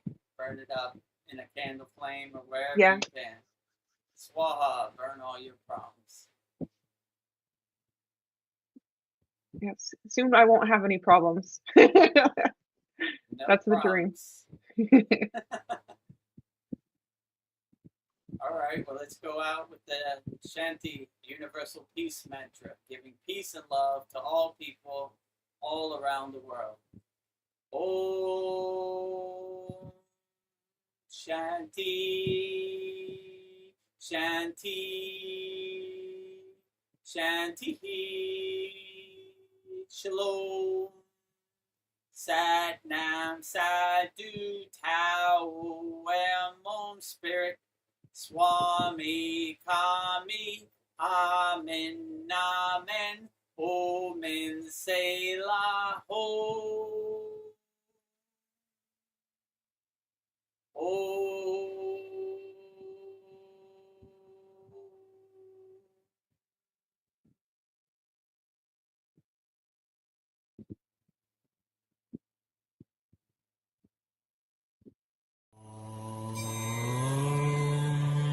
Kriya Babaji Namo.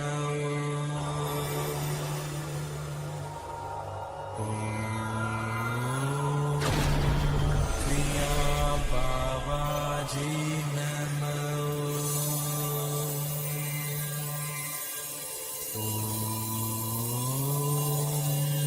Kriya Babaji Namo.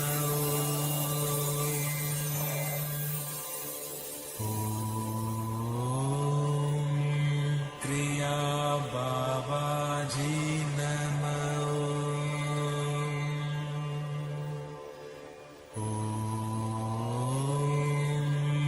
Kriya Babaji